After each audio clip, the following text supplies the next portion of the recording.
Warning, the thoughts and opinions expressed on the show are just that, our personal thoughts and opinions. While we do our best to discuss topics responsibly, some of the information shared is based on allegations, reports, or speculation and may not be fully factual. We encourage our listeners to do their own research and form their own conclusions. This podcast is for entertainment and informational purposes only, and nothing discussed here should be taken as legal, professional, or definitive advice.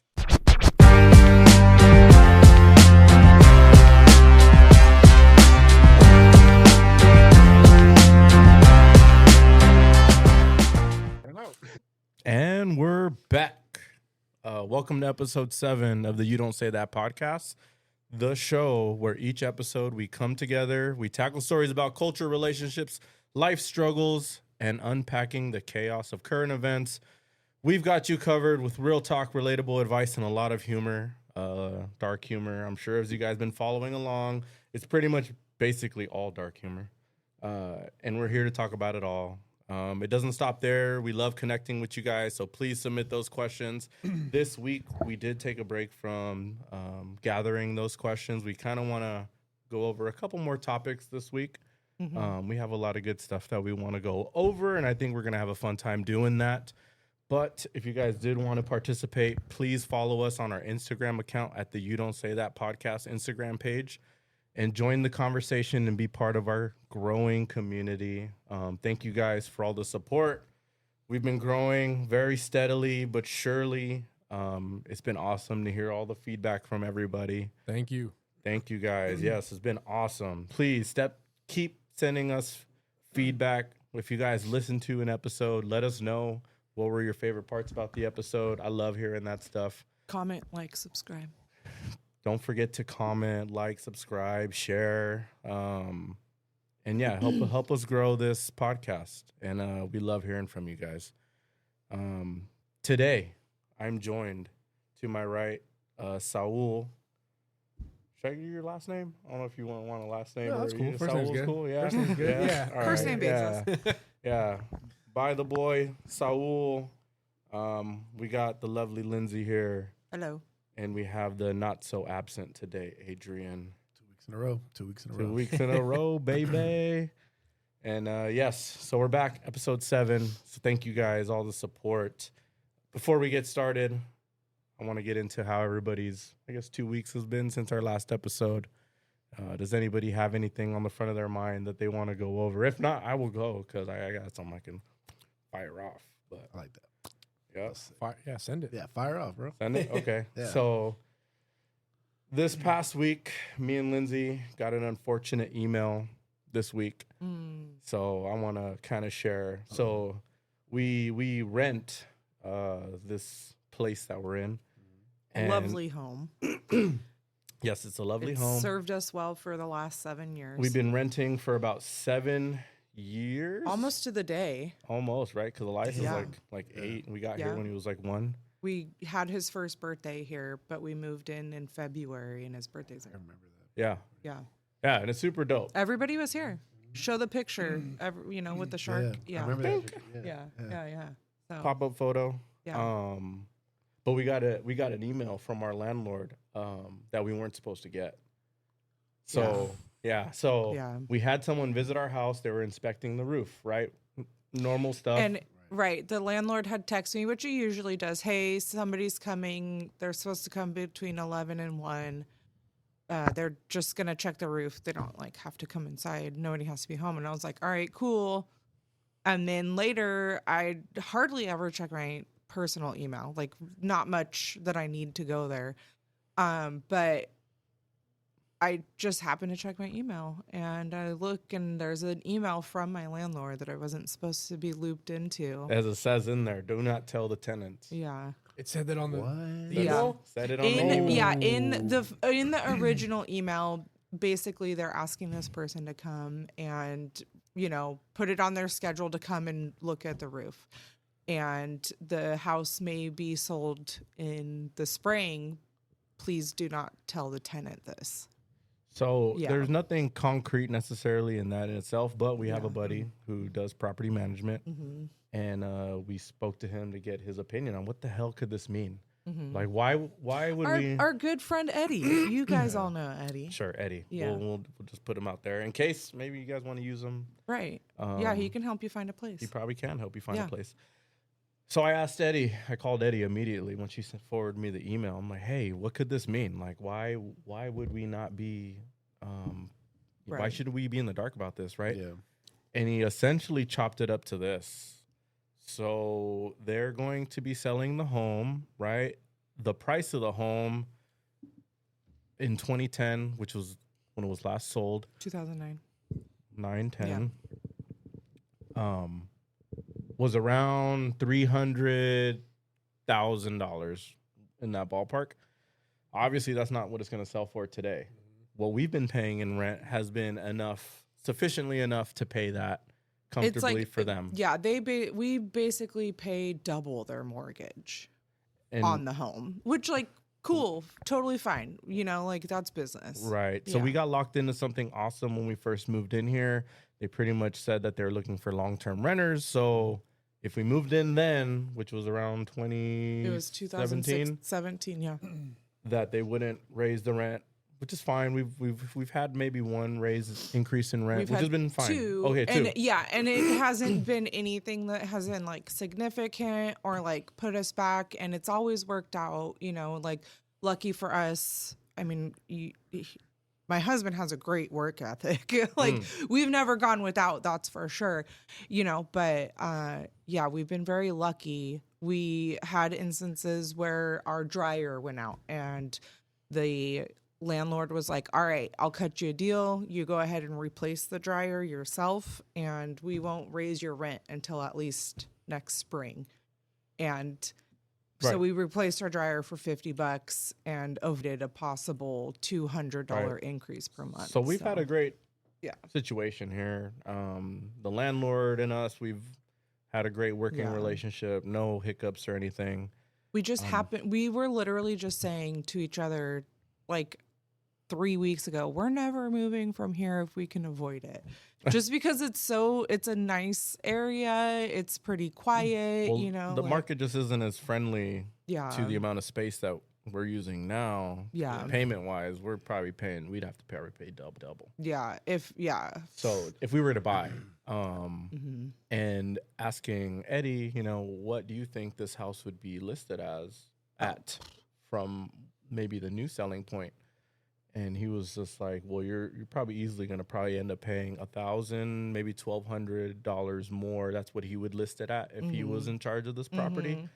And in order for them to do that, because they can't do that as long as there's tenants in this place, but what they're going to do, an assumption of what they're going to do, they need to get the tenants to vacate the property so that they can relist it at the price that they can profit off of. Mm-hmm. So he's assuming that what he's expecting should happen is we should get like a letter of some sort, a formal notice, Right. a 60-day or so like notice, like, hey, you guys got to vacate from, you know, within this amount of Right. time. Right. And they should either credit 2 months worth of rent, or they'll pretty much be like, you don't got to pay us the 2 months worth of rent, so you guys can have that down payment on a new wherever. Right. And we're just like, fuck, like, and it's not necessarily like it's just the annoyance of having to potentially move. Yeah. It's such an annoying process. I hate. Yeah. Especially hate after like getting all of this moving. set up and No, you yeah. know what I mean? Like we put a lot of work into this. Obviously this is in our home. Sure, the set. You know, like so there's a lot to go into it. And then also the fact we have kids, we love our kids' school, you know, like so much to go into it.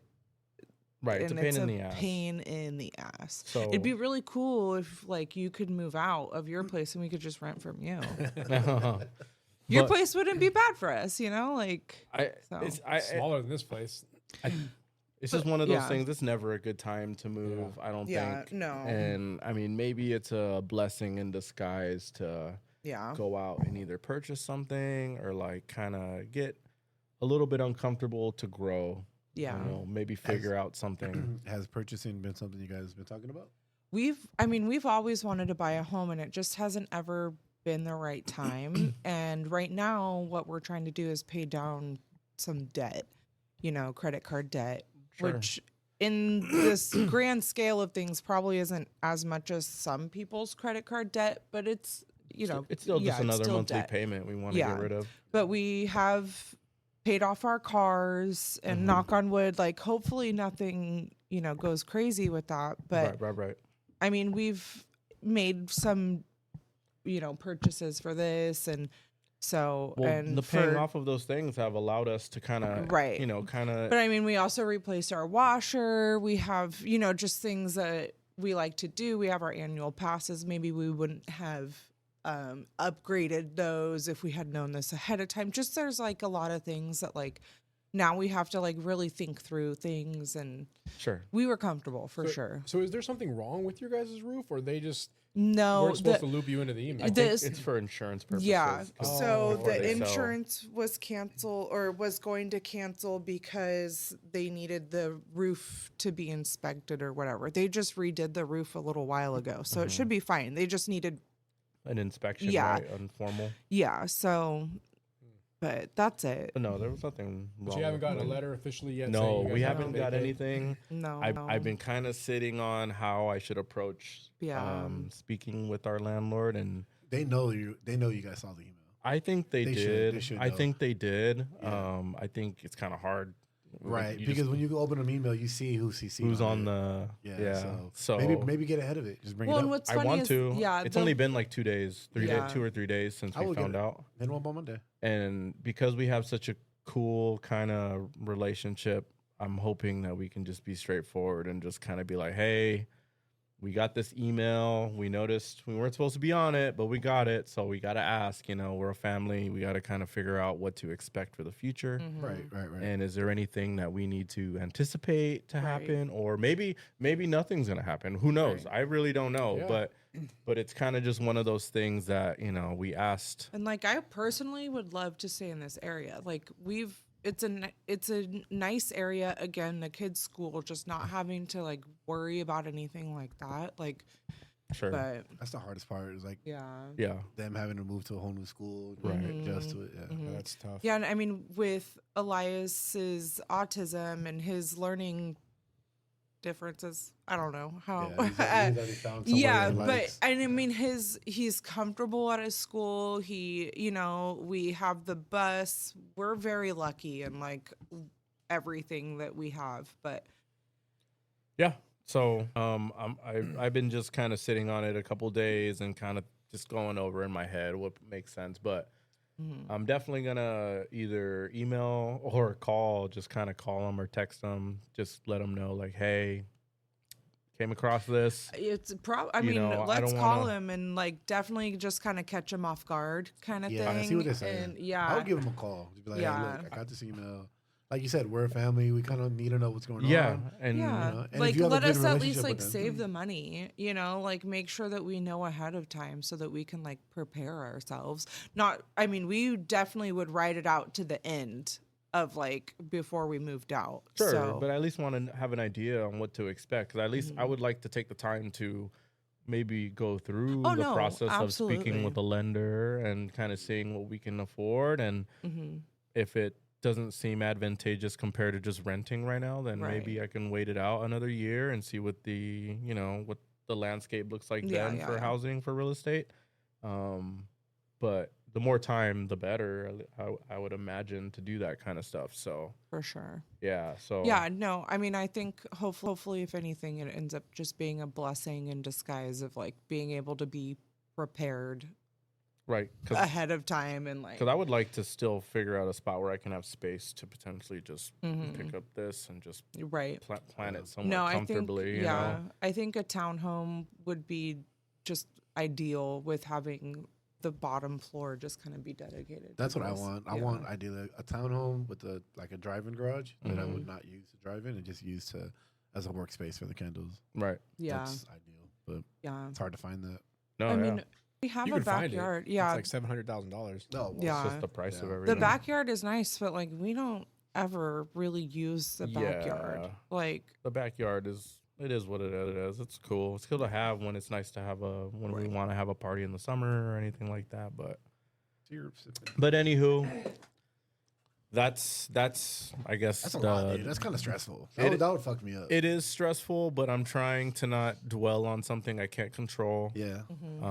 I think this is just another reason why, to push us to buy. Yeah. Because then we have control of our living situation as opposed to it being in the hands of someone to either raise the rent or just, mess with the tenant. You never know. You Yeah. could probably get a shitty landlord out there pretty easily. And Yeah.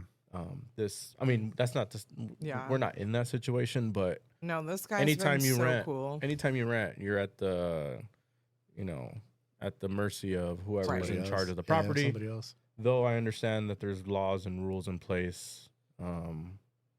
California is very tenant friendly, so I get that. But at the same time, you just don't want to get jerked around like that, right? Yeah. You mean so? Well, sorry. So That's those, debatable. those are certain different kind of videos, sir. You wanna Different get kind of jerked around videos. Hey, whoa! I didn't say that. By I didn't the say that. landlord. I know that tab. I know that category you're talking about. Yeah.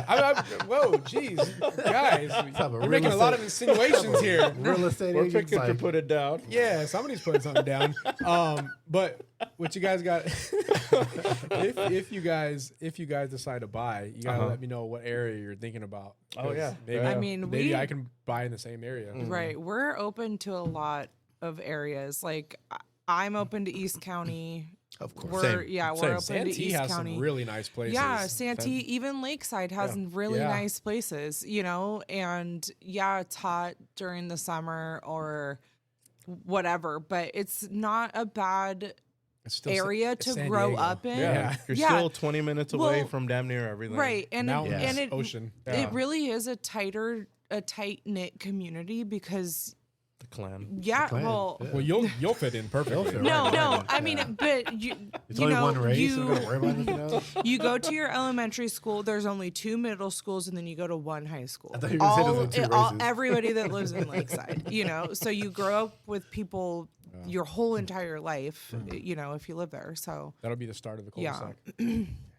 That'll be the That would be so pre-cul-de-sac dope, to the right. cul-de-sac. yeah, I mean, and they have townhomes there. They have lots of different houses. And due to timing, just because we get into something doesn't necessarily have to be Yeah. forever, but it is Yeah. nice to get that first step to own something. Yeah. Right. So then we can. Well, that property will only have equity if you buy something and then you decide 5 or 10 years later you want to Yeah. move and sell that, Yeah. or hold on to that and buy another property. Mhm. That initial investment is gonna have equity in it, Yeah. and to your point, you're locked in on that monthly payment. Exactly. So- Yeah. Mhm. It might be high in the beginning, but I guarantee you in 5 years it won't be. Exactly. It'll be way lower than what everybody else is paying. And it's the whole game is just playing the timing game. Yeah. Yeah. What I'm coming to realize is it eventually has to be like when you're ready, you're ready. Well, it's like having kids. Like, You're never like 100% ready. Yeah. But you got to do the best you can in order to put yourself in position to be ready. Yeah. Mhm. And in the case of owning a home, we are so lucky to have this rent at the low price that it's at for a home. Mhm. But that doesn't mean, we have been taking steps to allow our budget to grow enough that if we did have to Yeah. make a decent sized jump, we would be okay. We can do it. Yeah. Is it ideal? No, but we can do it. And those are the steps that we have been taking by paying off cars, paying off our largest loan, Mhm. and allowing ourselves. And we have been enjoying ourselves a little bit with that little bit of freedom, because like everyone else, we were tight for so long, and it's nice to kind of feel that Mhm. extra Mhm. cushion. But this is, I think, maybe a sign to kind of all right, well, you have this now. What are you going to do with it? You're going to sit here forever with, where you're at. Let's Buckle up Be- again for like Yeah. a year, maybe some change, and then you're back to that comfortable state. exactly. Yeah. Exactly. I mean, and So, we've buckled up. Like we had to buckle up when you changed careers. Sure. Like Yeah. he Yeah. did take a pay cut At the in beginning. order to now get above and beyond what you were able to make. Sure. That's Yeah. so But- dope though to go through that. Like, Yeah. To know I'm gonna take a cut. Yeah. it's gonna pay off in the long run. And I mean, Very we just hard. had a That's so baby. dope. Like it was definitely a risk, you know, to move like Well, that.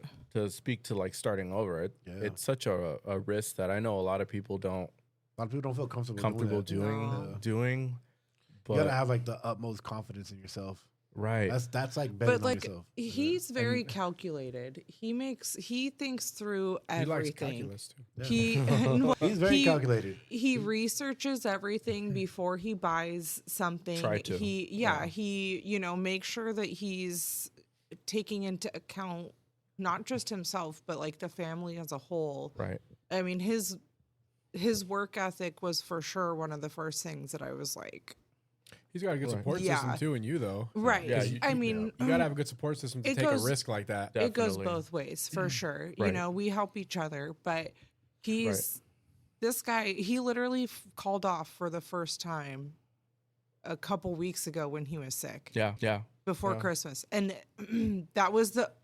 We've been together for 10 years. That was the only time, aside from when I gave birth, that he called out of work. I know. I know. Yeah. Well, I I've mean, worked with him before. yeah, and I mean to be, I guess, transparent in case anyone's curious. I'm a union carpenter now, and I had zero background in construction. All I knew was that they got paid a really good wage.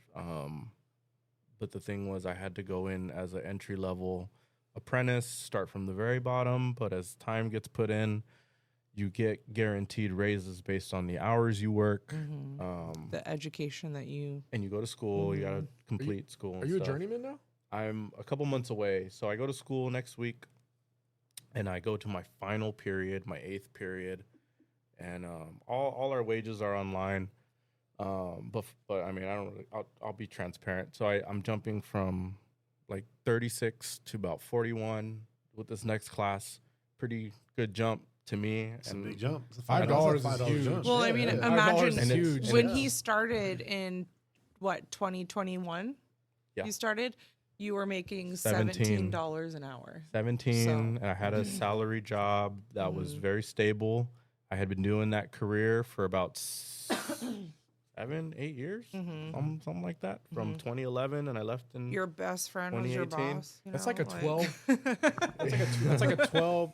I'm doing the math really quickly in my head, but that's like a $12,000 to $15,000 jump annually yeah. for a $5 raise. and I love hearing stories like that, man. And I'm so happy that's for big. you. And I mean, he did research to look at like what union to go into, what trade would pay out a certain amount, or what was worth it to him on what to do. Like he didn't go into this just lightly, like willy nilly, fucking.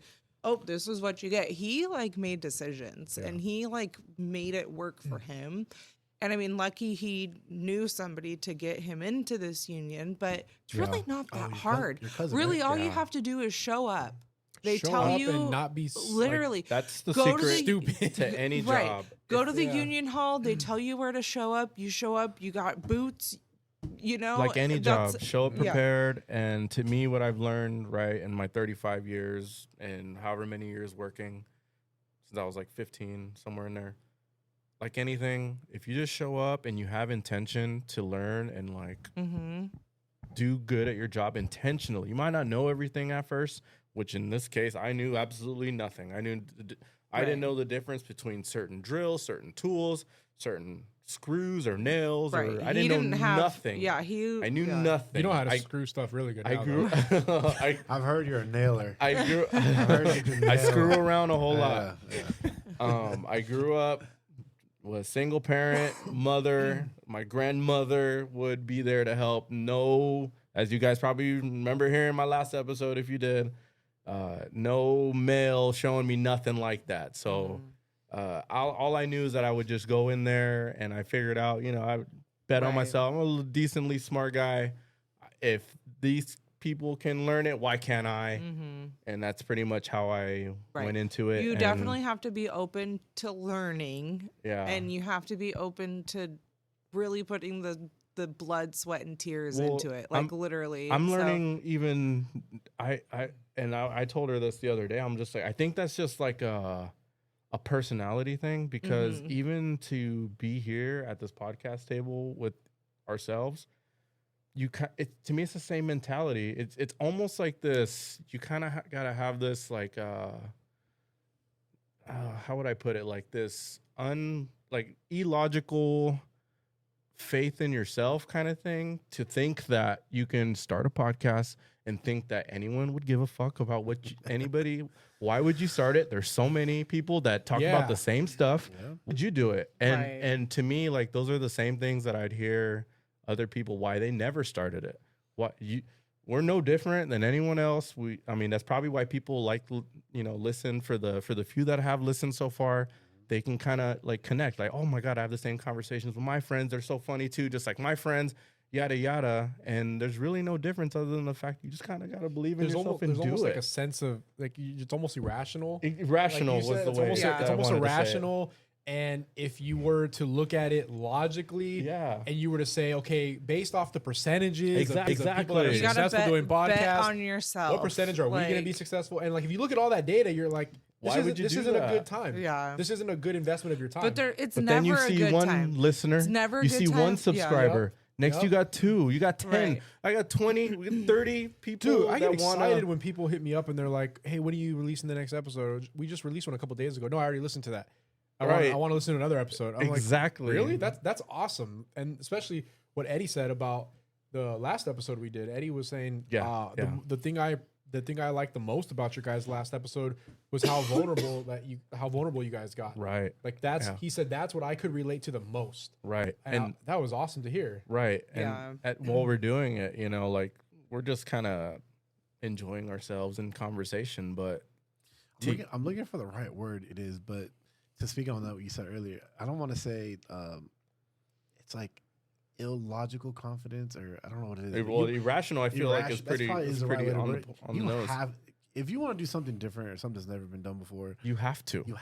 I feel like I probably shouldn't be the most confident person in the world sometimes. Right. But I have my moments where I'm like, there's nobody fucking with me. You have to. I have an idea. I'm going to make this work. And I did that with the candles. Right, exactly. I did that getting into IT for the first time. I had no idea what I hear people say a lot about?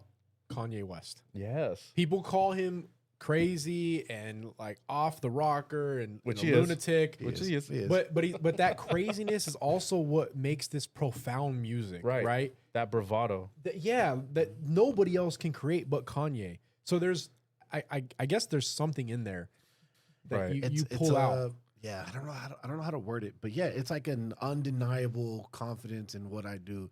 Like, I don't think there's anybody making better. But in the face of logic, almost, right? But fuck logic. Like, Logic's gonna say that I shouldn't do this. Exactly. But I know I can do it, and I know I can do it at a high level, so I'm gonna do it anyway. Right. And then it works out. I mean, I worked in finance for a couple of years, and then I didn't want to do it no more, and then I went to IT. Right. I had no IT background. I didn't go to school. I didn't do anything. To me, it was that same thought. The way that I got into the union, and I was just like, well, if these guys can do it, why can't I? Exactly. I went in at 31. Most of my peers at that same age or at that same time entry level were like 18, 19, 20, barely getting started. It's their first job. These kids had no bills. Which makes him probably feel like, I shouldn't be doing this. Exactly. Yeah. 10 years younger than and me. I'm just like, am I late to this? Can I handle this? It's a lot of physical stuff. At your old job, he would come home and he'd be like, oh, this person told me this. Like, this is the tea from this. And then now I'm like, what happened at work today? And he's like, I have nothing in common with these people. Like, they don't want to, like. But he's not going to work for that. He's going. Yeah, no. Well, exactly. Well, this is what I found myself doing a lot of times. A lot of times I'd find myself being like, what do you, what do you do? For fun kind of thing. Oh, well, I like to, I don't know. I just want to stack my paper and go do this and that. I was just like, well, why you want to spend it on $1,200 shoes? You know what I mean? Like, why would you do that? Because they look dope, man. Because I want to be fly. I want that new charger. I want this and that. And I'm just kind of like, why? Why do you want a $100,000 car at? These are young kids you're talking to? Yeah. That's funny. That's keeping up with the Joneses. Mikhail is the voice of logic. And and I don't want to. And I never share. And I'm like, listen, I paid for dumb shit too when I was 18, 19, 20, 21 and older. I'm just letting you know where I'm at now. I wouldn't do it, but if you want to do it, that's cool. We all got to figure it out. A 20% interest rate on your car because you really want it. You have no credit, but you really want it. It's rough. I get it. I have been there. Yeah. But My I'm just cousin- letting you know you don't have to do Right. that. If you don't have to. If we had the knowledge and wisdom we have now, and we went back to 21, you know how much money I would not Oh my god. not save, Exactly. invest. Exactly. I wouldn't just put it in a savings account so it can grow 1% every year. I would invest it. Take that money. It would be so much more now. You and your boy take each other's money and maybe buy a property together at 21. oh yeah. Why Sell, not? sell Right. apartment complex. Or you know what I Easily. mean? Like And think about what that's valued at now. exactly. So, but I'm not trying to hear that when I'm 21. I'm not Yeah. trying to hear that when I'm 18. We're trying to go to Revolution, Which is We're dope. trying to get pro clubs. Yep. We were Right. trying to get like matching Right. Dickie suits. Like that's what we were thinking at that age. Or maybe on the flip side, I'd come across people that just really just don't like to talk or have conversation. I'm just like, all right, well, I'm just gonna put in my earbud and I'm just gonna listen to podcasts. Yeah. And so then that made me feel like, all right, well, fuck, like this is cool. I could definitely do the work and I'm catching on and I could definitely like do pretty well. But I'm left wanting a little bit more. Yeah. And I think there's a little bit of I have a little bit of a thirst also for a good conversation or good like Yeah. thought exercise or like just I like feel I like want to that'll talk about stuff that matters with people. Yeah. Mm-hmm. And I'm not necessarily in an environment that encourages that. My last job was a lot more encouraging of that. But this is a lot more just producing work stuff. Yep. Whereas the last one was more like kind of thought, especially coming up with like policy or stuff like that. That's a lot more stimulating for me.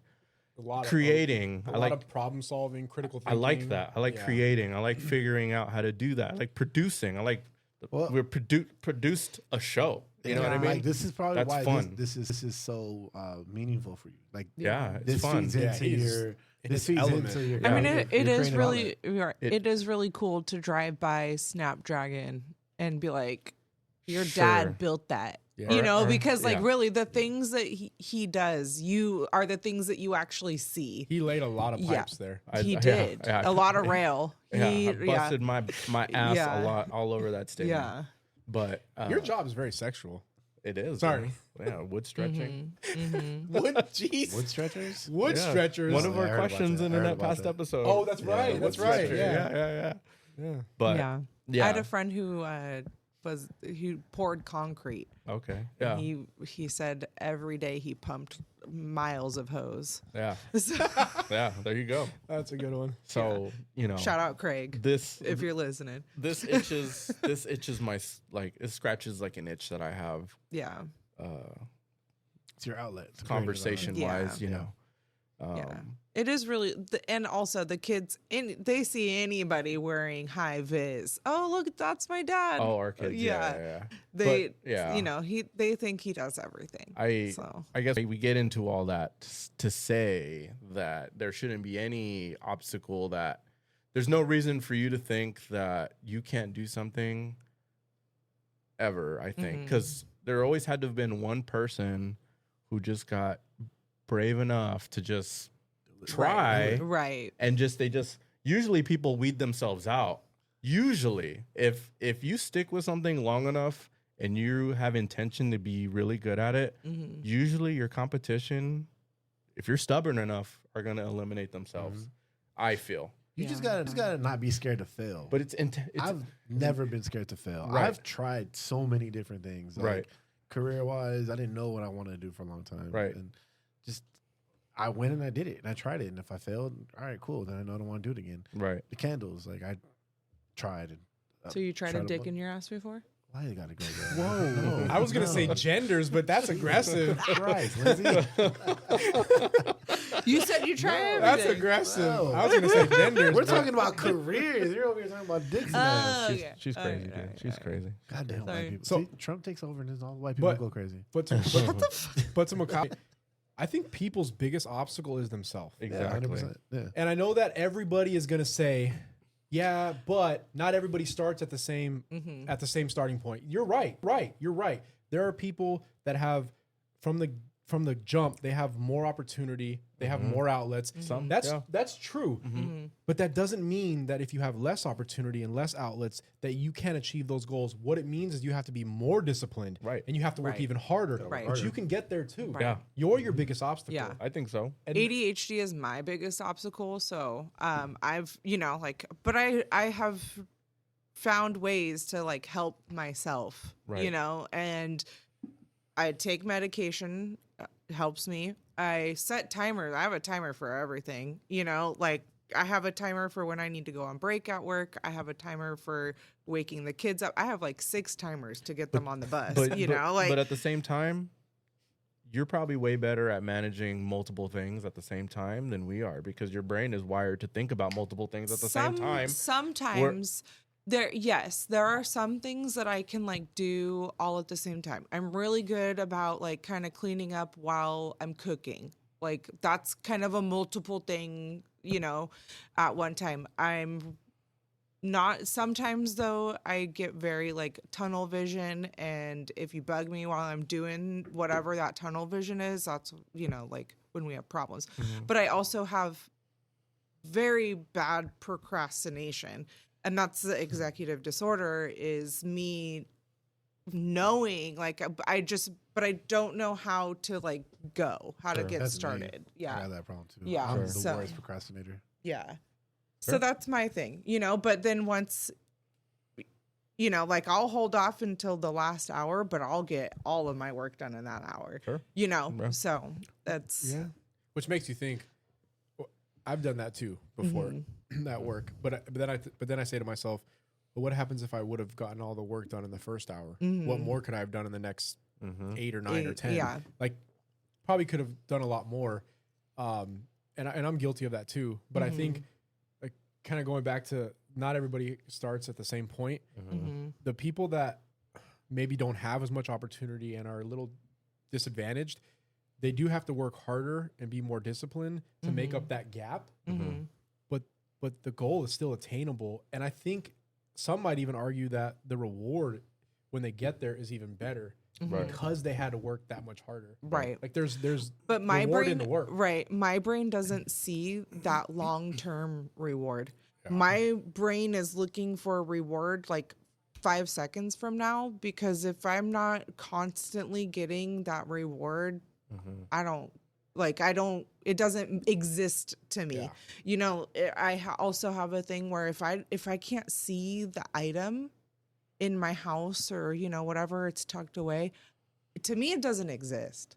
Like I totally, and then there's so many times when I'm going through something and I'm like, I have found this again, so that's, but right. I mean, I know this of myself now. And so I know how I, have to kind of push myself a little bit harder, work my brain, kind of trick my brain into doing certain things. So. Right. Well, all that again is just to wrap my portion up is just like how I wasn't afraid to start brand new, different career. I understood where that end goal would take me if I stuck with it. I might not know if I'm going to make it or not through this thing because I have zero experience and I don't know that kind of work, what it's like. It's kind of scary. Am I gonna pass out from working in the heat? You know what I mean? Or am I gonna, super uncomfortable being on your knees all day or working with your arms above your head all day? That's what she said.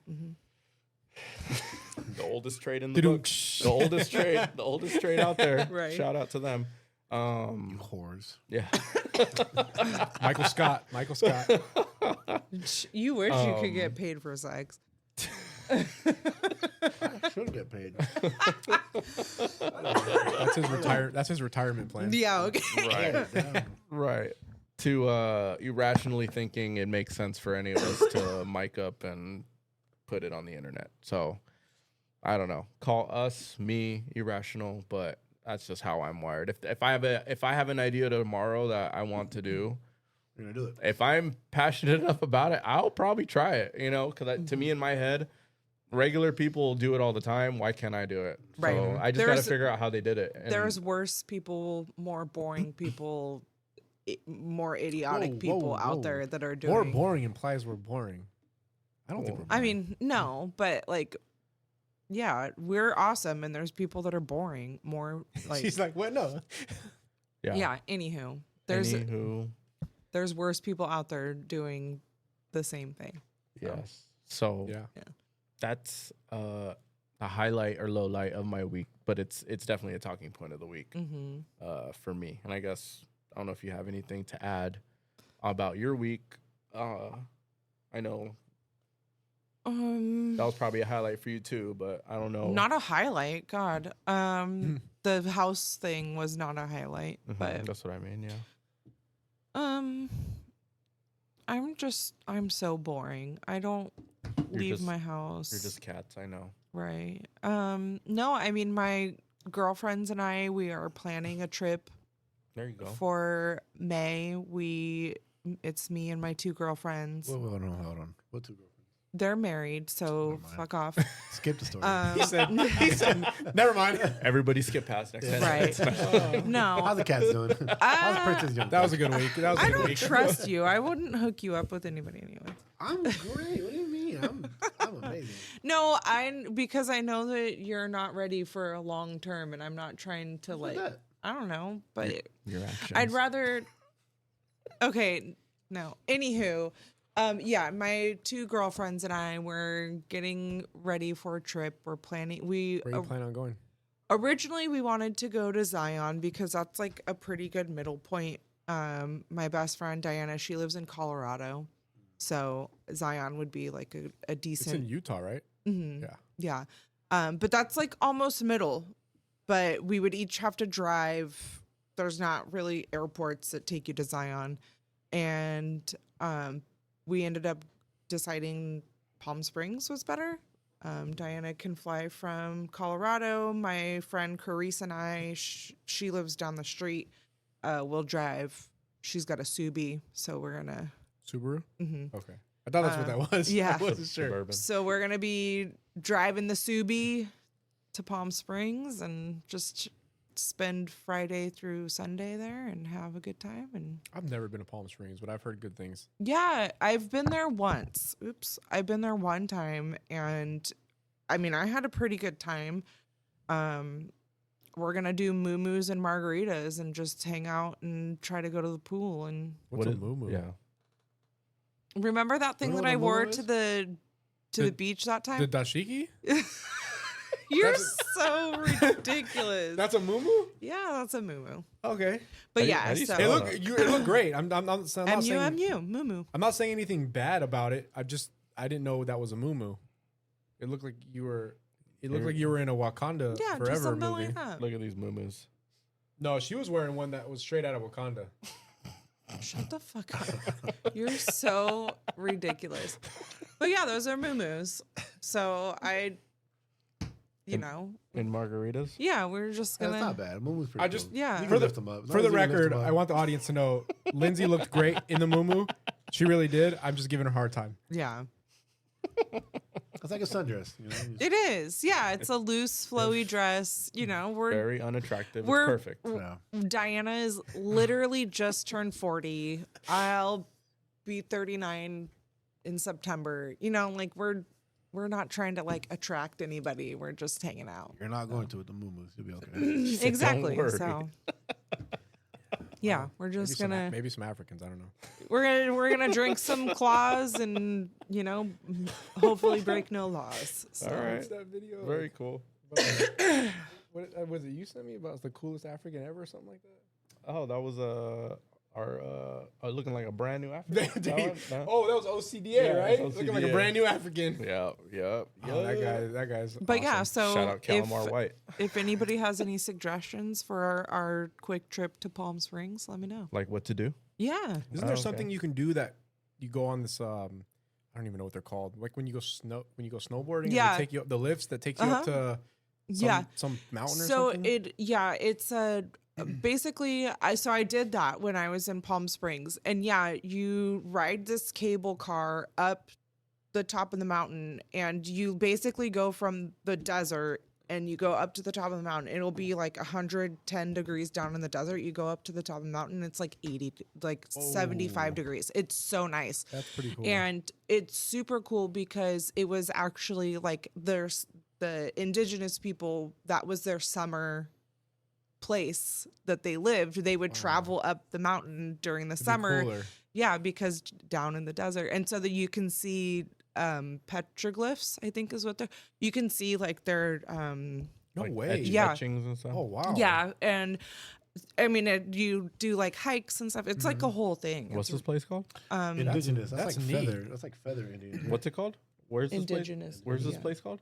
Palm Springs. I'm not sure what the mountain is called, but I mean, I'm sure you could mountain outside of Palm Springs. Mountain outside of Palm Springs. Cable cars, petroglyphs. Cable cars? No, mountain outside. I'm sorry, Mikhail, did your Google search say MAGA bat spider? Probably. I don't know. What is a MAGA I don't know. bat spider? I've never looked that up. Palm Springs. Yeah.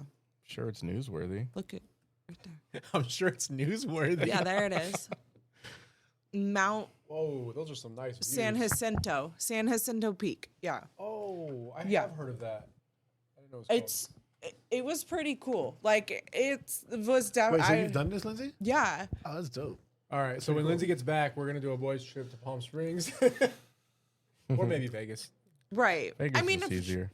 I would invite the husbands, but like, you know, we were trying to do like it without the kids. Yeah. You know. No, that's fine. No, definitely do it with girls. Yeah. Trip. I mean, you guys That allows have done Mikhail a dude's trip. That's fine. Like, yeah, that's true. I'm When's not the last time we saying- did a guys trip? Vegas. Me, Well, you, Miklo. Well, this allows us to D. book our next one. Yeah. D and Andres was supposed to be there, but he didn't make it. Oh, yeah, that's right. he did. No, he got stuck in Japan or something. Yeah, and I was only there for like a day.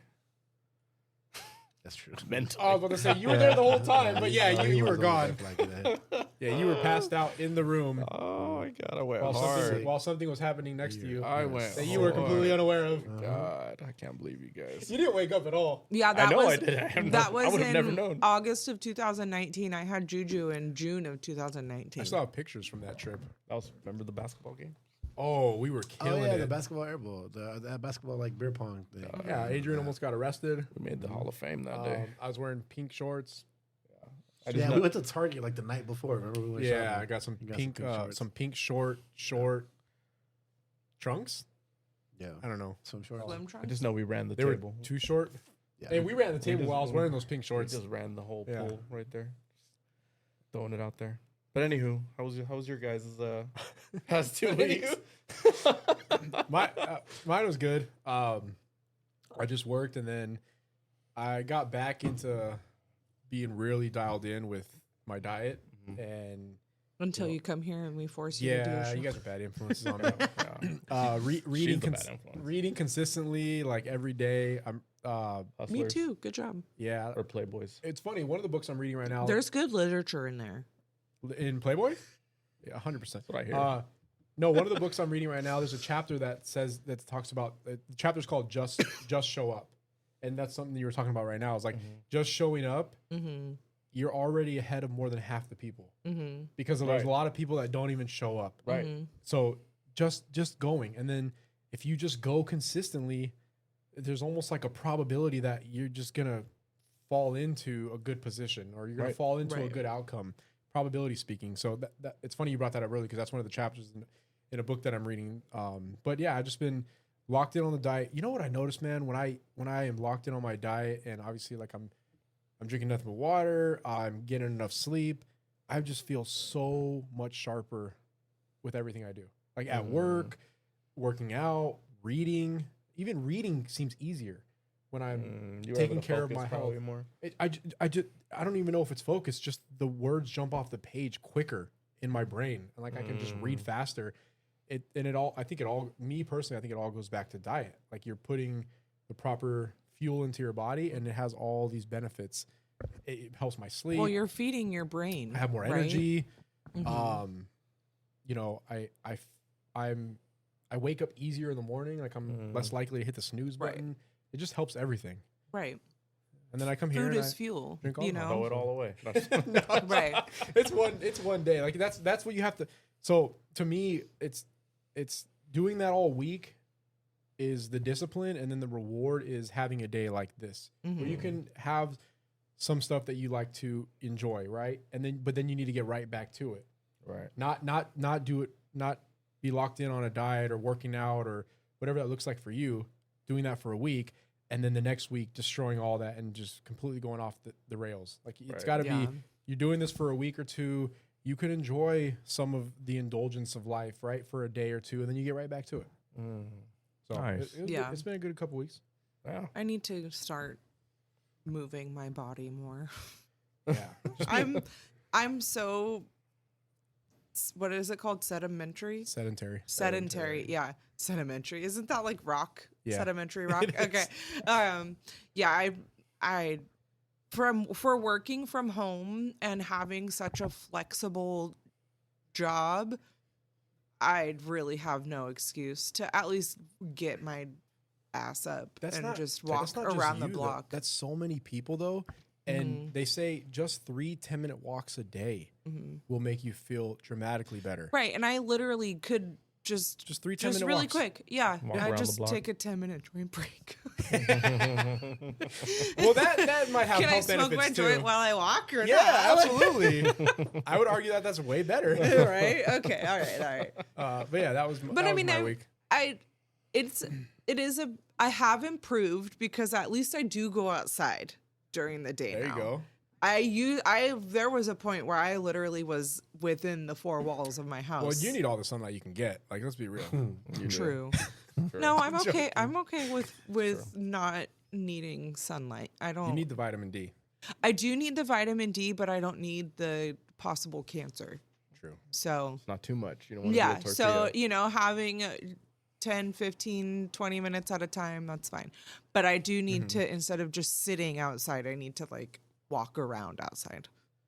Yeah. Move my body. Just 3 10-minute walks. I have a freaking exercise bike out there. Like, There's a lot of data that says just doing 30 minutes of something outdoors. Not like, I'm not saying you have to go out there and do hill sprints. Like just doing. dude, 30, and I have that whole set of stairs right there. We ran up those stairs Yeah. together. You Oh and my I. God, and then I puked way back in the immediately day. You remember afterwards. that? That was Yeah. a good time. That I was was a so good drunk. night. That was a good night. That was a great night. But there's a lot of data that shows just 30 to 40 minutes of just moving. Yeah. Right. That could be exercising, that could be Right. walking, that could be running, whatever that is.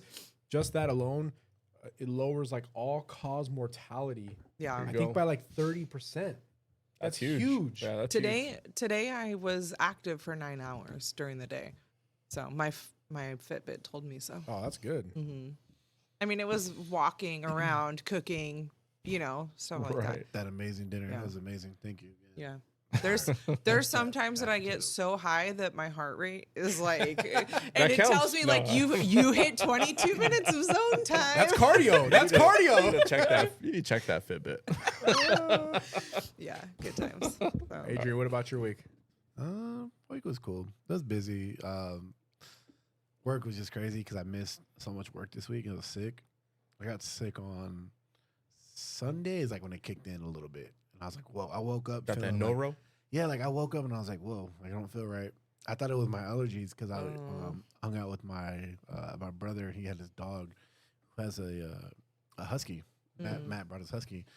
And I was like, oh, I didn't take my allergy medicine. Like, I think that's what it was. I was just like trying to fight the allergies. But nah, man, that shit had me like. My brothers came, picked up Julian on Sunday and took him out just to get him out of the house because I was useless. I couldn't do anything. I just felt like I was there. just dying. I was like laying down. I was sleeping. He was in the living room watching Big Bang Theory, and I was just I can't do anything. So dropped and picked him up. Then went to go eat, and then Monday I took him to school and like I called off of work. I stayed home Monday, went to work on Tuesday for like a few hours, and they sent me home. They're like, "No, you can't be here. Like, go back home." Stayed home Wednesday and finally felt better. So it's just been being sick and trying to. I have working on some candles for a small little film developing company. They develop film and they do a bunch of like stuff with cameras and stuff like that. So we're doing I'm doing a camera candle So they're trying to do like a drop for Valentine's Day. So I've been working on that, trying to hit the deadline. But yeah, it's just being sick this week, and nothing really crazy, like nothing. It's just been like a rough. How do I put it? It's been like a rough week mentally. Just being sick, feeling down. Been there for sure. Yeah, I think that just kind of led into like just not feeling good. Been dreaming about my mom a lot. So it was just like a weird Weird just like fever dreams. Yeah, And like, I was just like in a weird space. Like I didn't want to really do much. But yeah, I didn't really have nothing. Did being sick, like the fact that you felt kind of useless because you couldn't really do a lot, did that feed into thinking about your mom more? No, I think I dream about mom all the time. Like but for some reason this week was just different. Like this week, like I've been listening to like Mexican music, more songs that remind me of her. I think it's just that's your brain like trying to like comfort you. Yeah, and like I trying think to so. like she's visiting you. You know what I mean? Like you miss her, and so your brain's like, here's like something for you to like have. I think so. I think it's a lot of like I miss her, and it's a lot of me not being able to hold it in anymore. Yeah, because I've just like back burned everything and just threw it on the back burner. But yeah, I think it's like starting to poke out a little bit more, and I don't know if it was because I was sick, but definitely was like. right. I don't know how to put it. I don't want to say like I. Well, when missed you her have like more, nothing else to do or like occupy your brain, you know, Yeah. like if you're not busy, then of course, like Well, you I was know, just like in a weird space this week. You feel like you ever really like? Do you feel like you ever really unpacked that? No, not at all. Yeah. It's hard to find the time to grieve. I didn't. Well, too, like I didn't sometimes, really especially have as the an time. adult. Like Yeah. with everything that was going on, like when she passed, I moved out of my apartment, moved into her place, and then she passed, and then I had to move out of that place, all within like a week. Luckily, I was able to move back into my old apartment, but that was a whole nother ordeal in itself.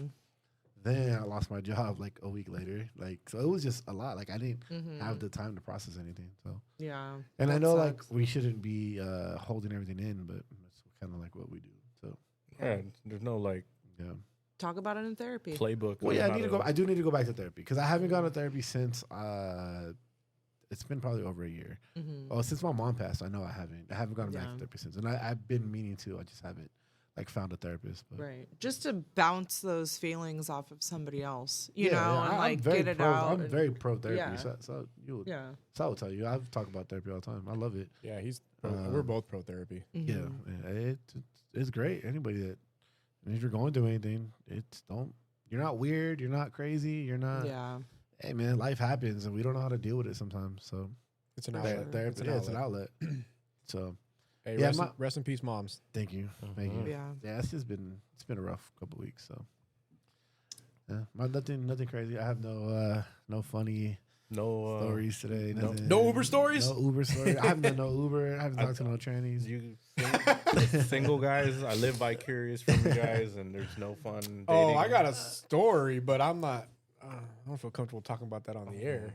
Yeah, no, dating for me, nah. I mean, nothing I really want to talk about. There's nothing. No, I don't want to. It's cool. I mean, we'll see. Let's just say no. You know what? Let's not say it. Oh my! Let's just say I may or may not have woken up with pancakes and syrup on my chest. And you're just not gonna tell the story. No. Okay, Of course got it. not. Of course not. Got That's Yeah. Sorry, everybody. that's neither here nor there. Sorry. So Do you remember the time when that girl took a shit in my bathroom? yeah, I remember because you wouldn't I stop was talking so about it. You're still fucking talking. mad. You're still not. Yeah, you're so still not- mad. Says the guy that takes a shit at the bar. You're still talking about it. The You're club. still talking about it 6 The years club. later. Because I had a girl over and she fucking took a shit in my bathroom and clogged my toilet. What's the etiquette on that? She's supposed to hold it or I what? Go home. But no, but the Shit in funny my thing is, bathroom. I have a bathroom in my room. Yes, but I have the master bedroom. Yeah, she could have she- gone in that bathroom. Oh, fucking she went in. shit his She in decided to mine. walk out of my room. This was 7-8 years That was ago. a long time She ago. decided to walk out of my room and go drop a deuce in his shit in my bathroom, bathroom. clog it, and then Log it. Yes. clearly, if this happened 8 years ago, I have not heard the end of it. No. Wait, this was a And girl I'm you not were even hanging mad at- out like, with. It wasn't. No, it was we met him the night before at a bar in North But Park. how was she in your room, but then ended up in his bathroom? She walked out of the. She walked out to go. His restroom is like in the hallway. common space bathroom. But how did she start in your bedroom? She spent the night. She got out of the bed. We're all adults here. Yeah. She got out of the bed. We went out to Okay, so it was a girl that you were fucking. Wait. Why did you have to imply that? She was asleep in my say bed. that. I didn't say and that. she walked out of the bed and walked to his bathroom. So it wasn't a girl that you were involved with. Oh no. Oh, God, okay. I was better for her to shit there than like. No. Okay. Go home. Go so shit in your direct. house. No. She needs the. So it was a girl that you were. No. Well, yeah, because I was trying to penetrating with your penis. No, I was had to go trying to to- the living room. Remember, No, I was trying to You under- soaker. I was with a friend in the living room. When he first Yeah. tells me, when he first said the story, he didn't say. I just assumed that it was a girl that he was hooking up with. Took a shit in his bathroom. He said it was a girl that he was involved with. Yeah. Oh, okay, I didn't. Yeah, hear we that. went out the night before. Got it. We went to a bar in North yeah, Park. yeah. We met these two girls.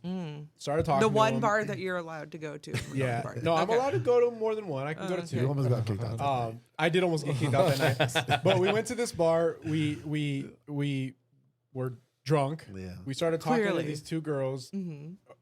We were sober. No, we started talking to these two girls, and then asked them if they wanted to go back, and they said yes. So we went back to our place, and then he was talking to a girl all night, like in the living room. They were watching a movie. I don't know if you eventually moved to your room, and then No, I couldn't. I passed out of my room. Because there With- was a with stink a girl. bomb in her. No, that was I passed out of my room with the other girl, and then the next morning she woke up, and instead of using the restroom that's literally 4 feet away, she decided She to didn't walk. want to. She didn't out- want to blow it up with you laying right That's there in probably bed. what it was. Yeah. She walked out of the room and then went to his bathroom and blew it up. I guess Blew that clogged shit it. I up. didn't know that. Yes.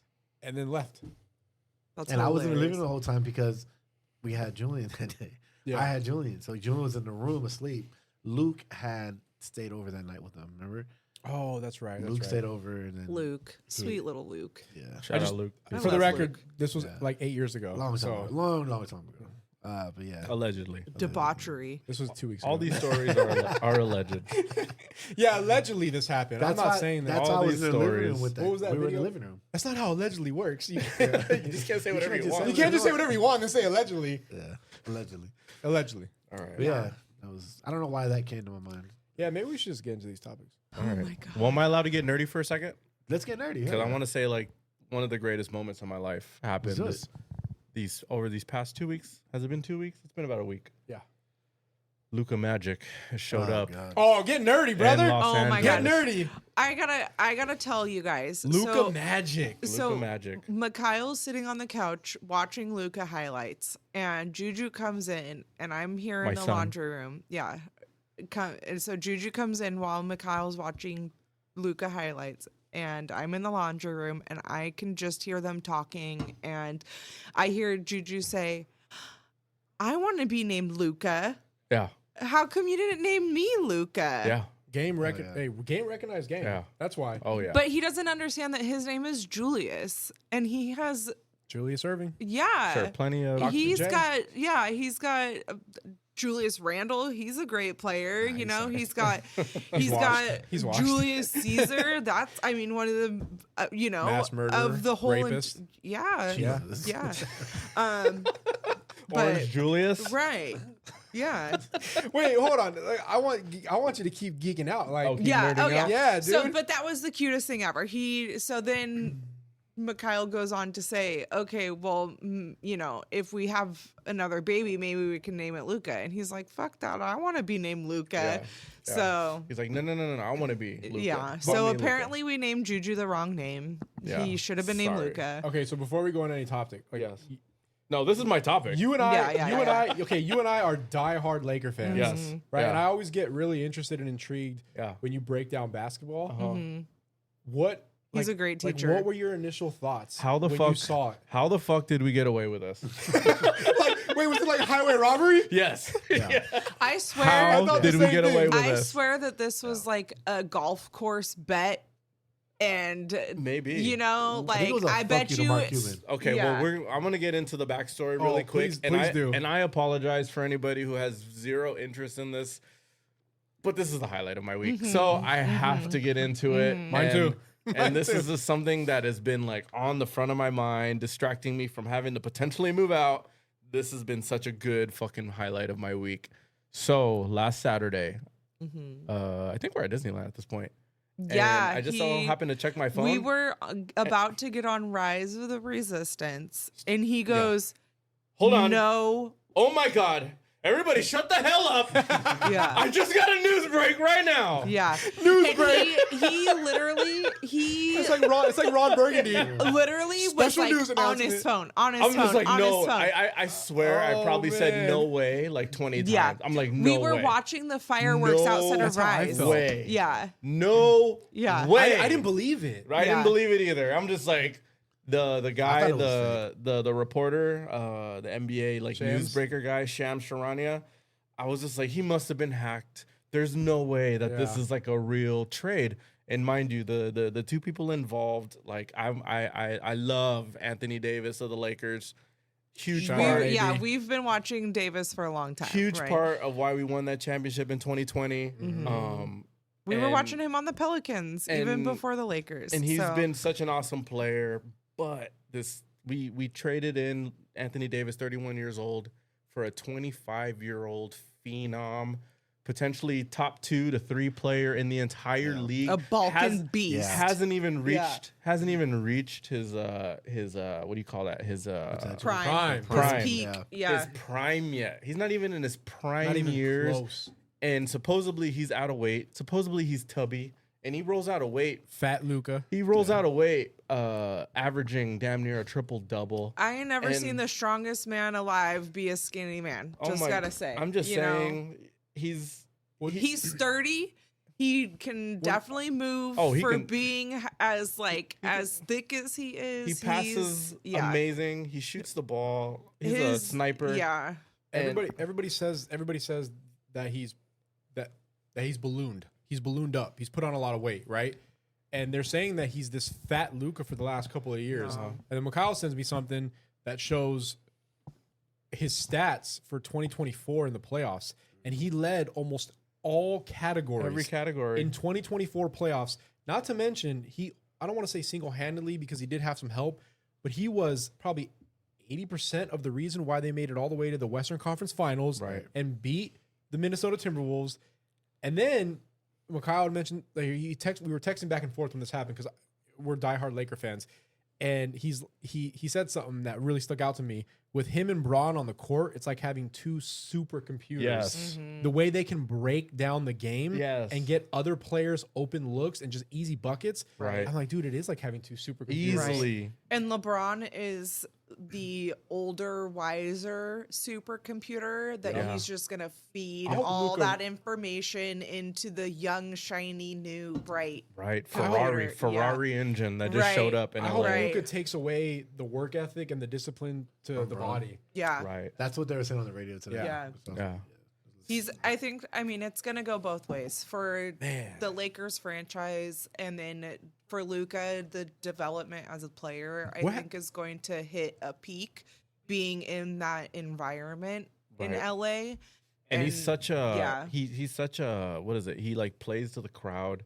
He's such a like Oh, yeah. Yeah. he's such an intense I mean, but that's LeBron too. fiery you know? player. Like yeah. yeah. Do you guys know how this whole thing kind of happened? Like the origin story of how the trade even I heard place. that Nico Harrison? yeah Nico Harrison approached Rob Pelinka yeah. while he was in while he was in Texas? We played Dallas a few weeks back. We lost that game Yeah. pretty Oh, yeah, that was embarrassingly. when we got yeah. But Rob Pelinka, Nico Harrison both have ties to the late Kobe Bryant, right? Pelinka, Kobe's former agent. Right. Nico Harrison, the Nike head of Nike, which was a direct connect to Kobe, right? Kobe was like the #1 Nike athlete. Right. So they were both super close to Kobe. Therefore, Nico and Rob were super close. So they go out to lunch. And during this lunch, Nico throws out there, would you be open to a trade involving Luka? I'm interested in Anthony Davis. Such a preposterous like idea of a trade because nobody would trade their 31-year-old.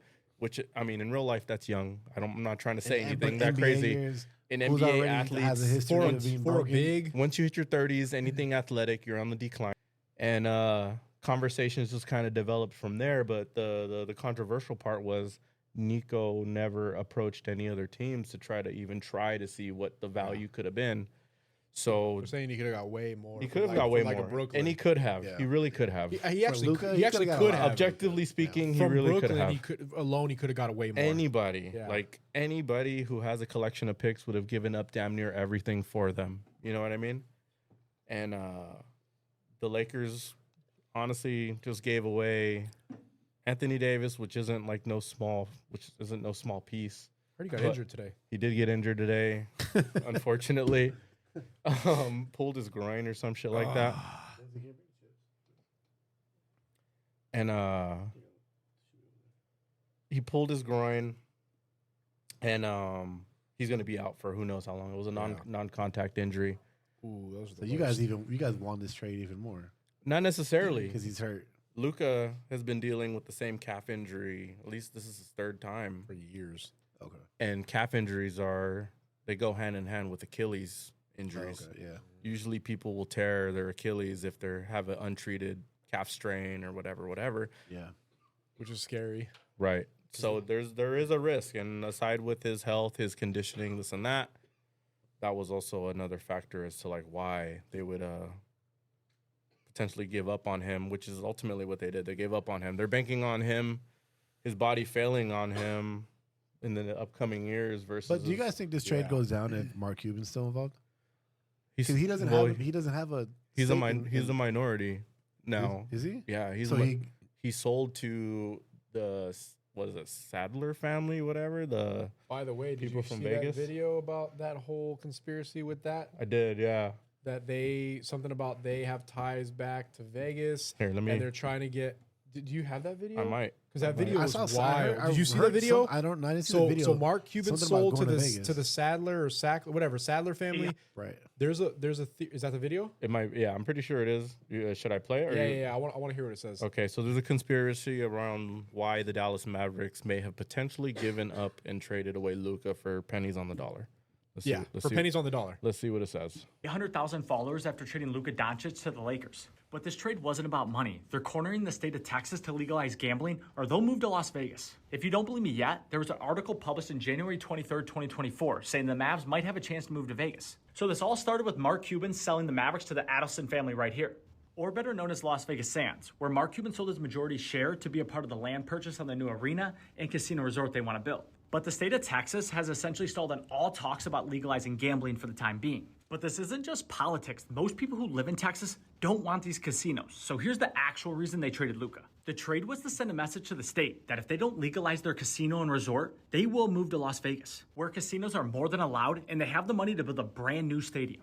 LeBron has talked a lot about bringing a team to Las Vegas, so everything right now is on the state of Texas. And with the NBA at a crossroads of all-time low ratings, it doesn't make sense to add another team to the NBA, so it's leaning towards a team relocating. With Las Vegas Sands already owning an NBA team, it seems like a done deal to move to Las Vegas if Texas doesn't approve their casino. But the Adelson family isn't messing around. They didn't buy an NBA team to have an NBA team. They want the team, a casino, and a resort to make money 365 days a year. And that's why The Las Vegas Sands, they're multi-billion-dollar.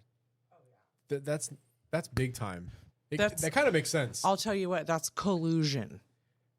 It makes sense. Potentially. That guy made a lot of sense. Potentially. Well, that's. Let me ask you this: diehard Laker fan, what happens if Luka doesn't resign? Because Well, But I mean, he doesn't have to resign with the No. Lakers. I guess I'll put it like this. I guess I would still do the trade 10 out of 10 times. Wait, how much you have longer to. does Luka have on his contract? That's a good point. He's a free agent in 2 years, but he can re-sign for a brand new contract this upcoming summer. And if he was trying to get the Supermax contract from LA down the road, he would want to re-sign with the Lakers as soon as possible. Because the sooner he re-signs with the Lakers, the sooner he gets to the end of that contract, then he can sign a Supermax. Because if he signs a Supermax, he would be potentially 29 years old. I think the Lakers, if he's good for the next, not good, if he's Luka for the next 4 years, they're gonna give him a super max. They're setting it up. At 29. They're setting it up for LeBron to retire. They're setting it up to get a championship, and then LeBron. We're very much set up for when he leaves to be. It's not even fair. We went from Kobe to LeBron to Luka. It's not even fair that he just fell into our lap that way. Palinka's the GOAT. I mean, fair to who? You know? Yeah. Well, did you guys hear Luka's going to miss out on $100 million worth of contract now because of what resulted in this? So there are rules in place to encourage players to stay with the teams they've been drafted to. Right. So he could have been up for a 5-year, 340. But think of, I thought it was 55 think of million. Okay, in that ballpark. the value of being in LA versus Dallas. He'll make that money up in endorsements. No, will, I mean, just being $100 million he's gonna miss out on. Babe, you don't think he's gonna be able to get like any endorsements? I'm sure it's gonna come with the Kardashian and everything. Right. But I'm just saying Kardashian package that he got so fucked in that trade. Like you really had to dislike him in order to do it unless that Luka, way. Unless Luka has something. How much do you hate the guy? Right. Yeah. Does Luka have something going with Jeannie? You know, like I don't who knows? He has a beautiful I mean, fiance or wife. No, I'm saying She's a model. I'm not saying anything going with Jeannie like that. Jeannie is a great GM or owner, right? Yeah. Like she's very in with the players. It's a family. Like you want to play for Jeannie. You know what I mean? Like who knows if they have a relationship, player, owner, whatever relationship that maybe he knows something in the future, they have a deal or something. You could kind of hear it in Luka's voice when he talked. When they first interviewed him about the trade. So sad, dude. You can hear he's heartbroken. How sad he was. He's heartbroken. He said, I'm gonna be honest with you. I think Luka was still processing everything. He was, and what he was really processing was that he just lost $100 million and he lost the ability to get a supermax contract. Yeah. So you could hear it in his voice. I planned on being with Dallas forever. Yeah. Because that's where the money was. He never gave any inclination he wasn't going to resign. Never. But so to your point, did they really not like Luka that much, or did they know stuff that we don't know? We'll find out with time. But he will make the money up in endorsements. If he signs with the Lakers soon, he'll get a supermax contract at 29. Like, come on. LA is the biggest market. That and New York, they're the biggest markets in the country. Right. So people love to go there. They want to go and play there. And you made a good point too. Luka does very much feed off of the crowd, the environment, the moment, and you're gonna get a lot of that. It doesn't get any bigger. He's gonna fit into Showtime perfectly. Oh yeah, like he's Luka it's Magic. Definitely a show, Luka right? Magic. Like that's crazy. Yeah. So yeah, that was a big highlight. Sorry for the nerding out. If anyone didn't understand any of that, apologies. But hey, that's you just know a what? highlight in my life. That's part of being around you. Like if there's it's a big part of my life. Yeah. So I mean it should be part of us. Like believe me, when I met him right off the bat, I knew if I was gonna like make this last, if this was gonna be like a long relationship, basketball is gonna be around. Right. And I mean I know he's gonna watch the game. He'll make the decision on if he wants to turn it off or not. I've never asked him to turn a game off. No, she's been great.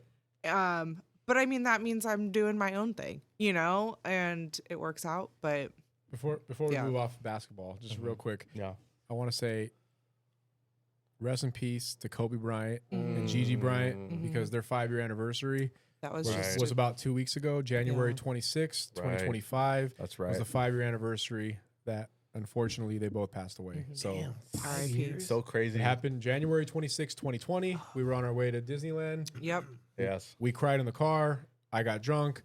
We all got drunk. But hammered. 5 years was a couple weeks ago. And I just, RIP to both of them. Right. Yeah. I broke 30 days alcohol free on that. For January Kobe. 26th. Yeah. Yeah. I'll never forget that day. Every time the anniversary comes around, it's still heartbreaking.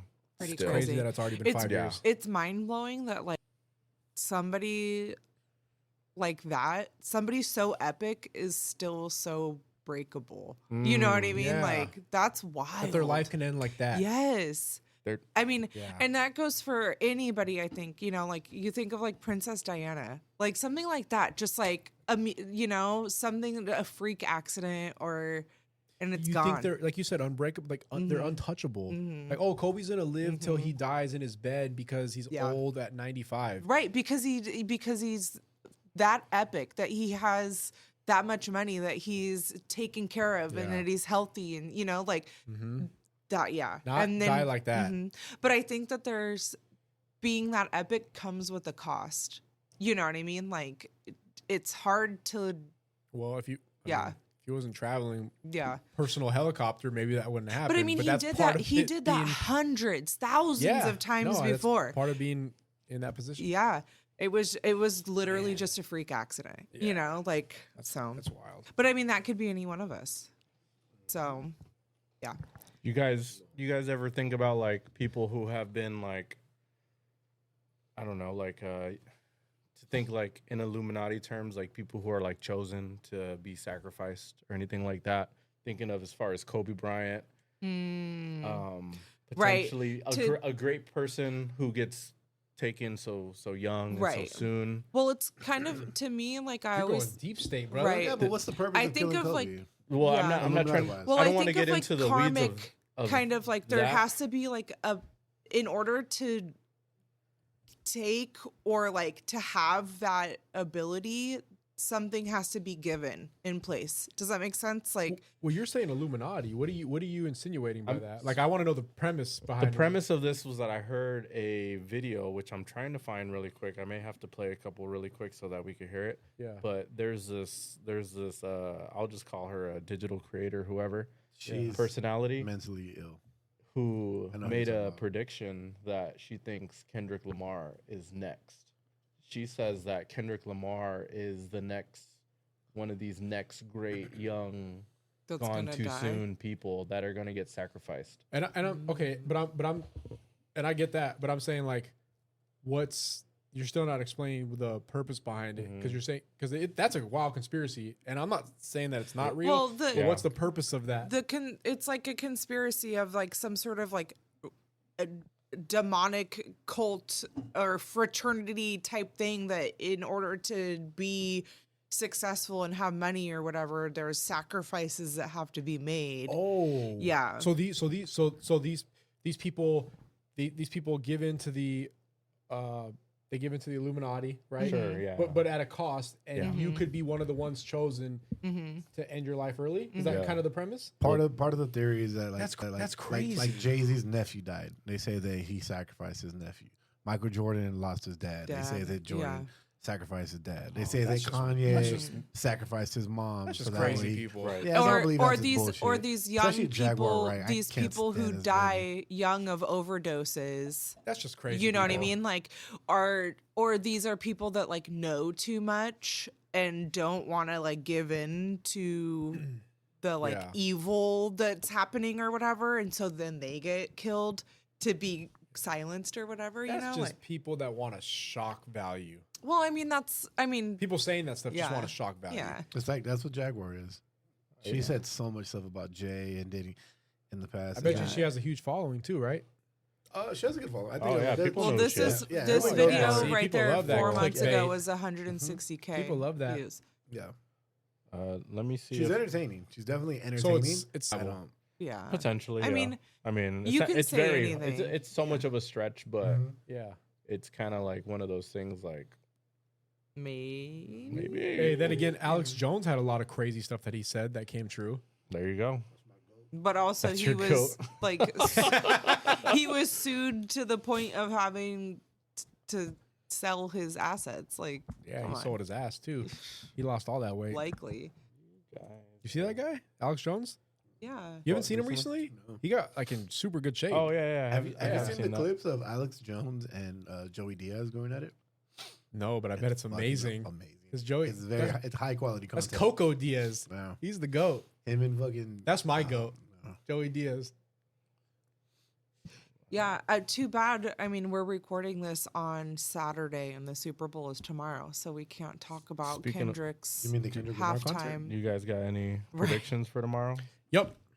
Kendrick Lamar is gonna bring out Tyler the Creator. I want the Eagles to win. Anything that's But the Chiefs are going to win. worth noting, Adrian? I don't know what he said. What did he say? I think Tyler brings out. I mean, I think Kendrick brings out Tyler. Then it would be a cool surprise.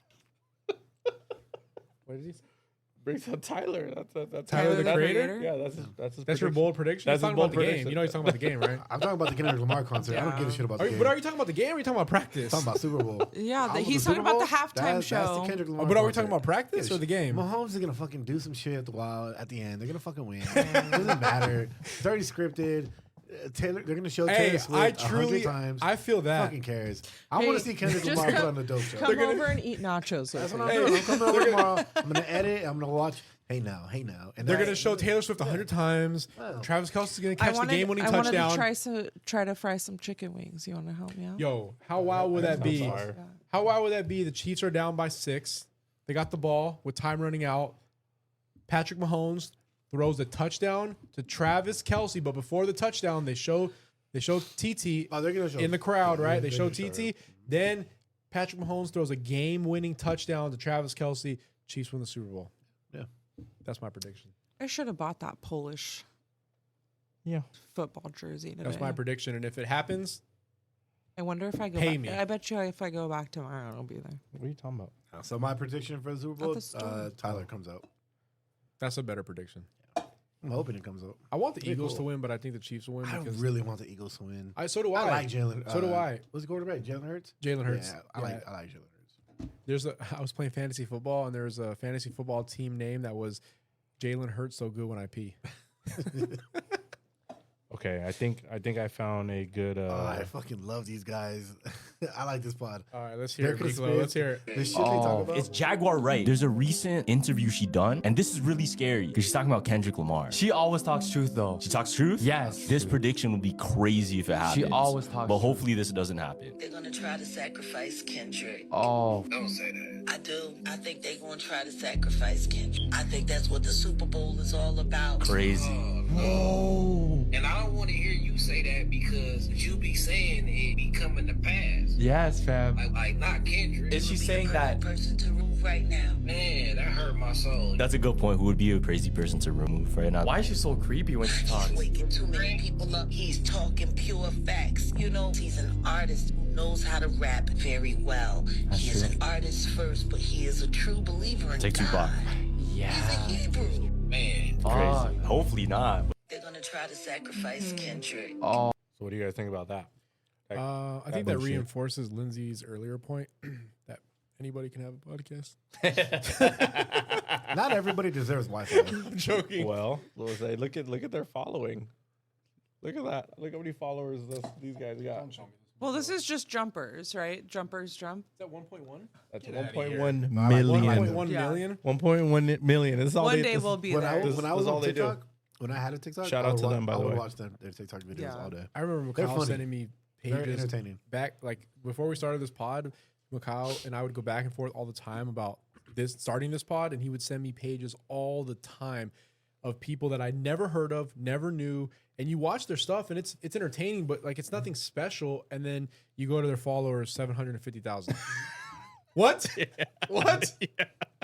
Yeah, that's wild. Hey, Nah, they're cool. Shout out to them. I do like them. They're Because they entertaining. got little kids like Juju.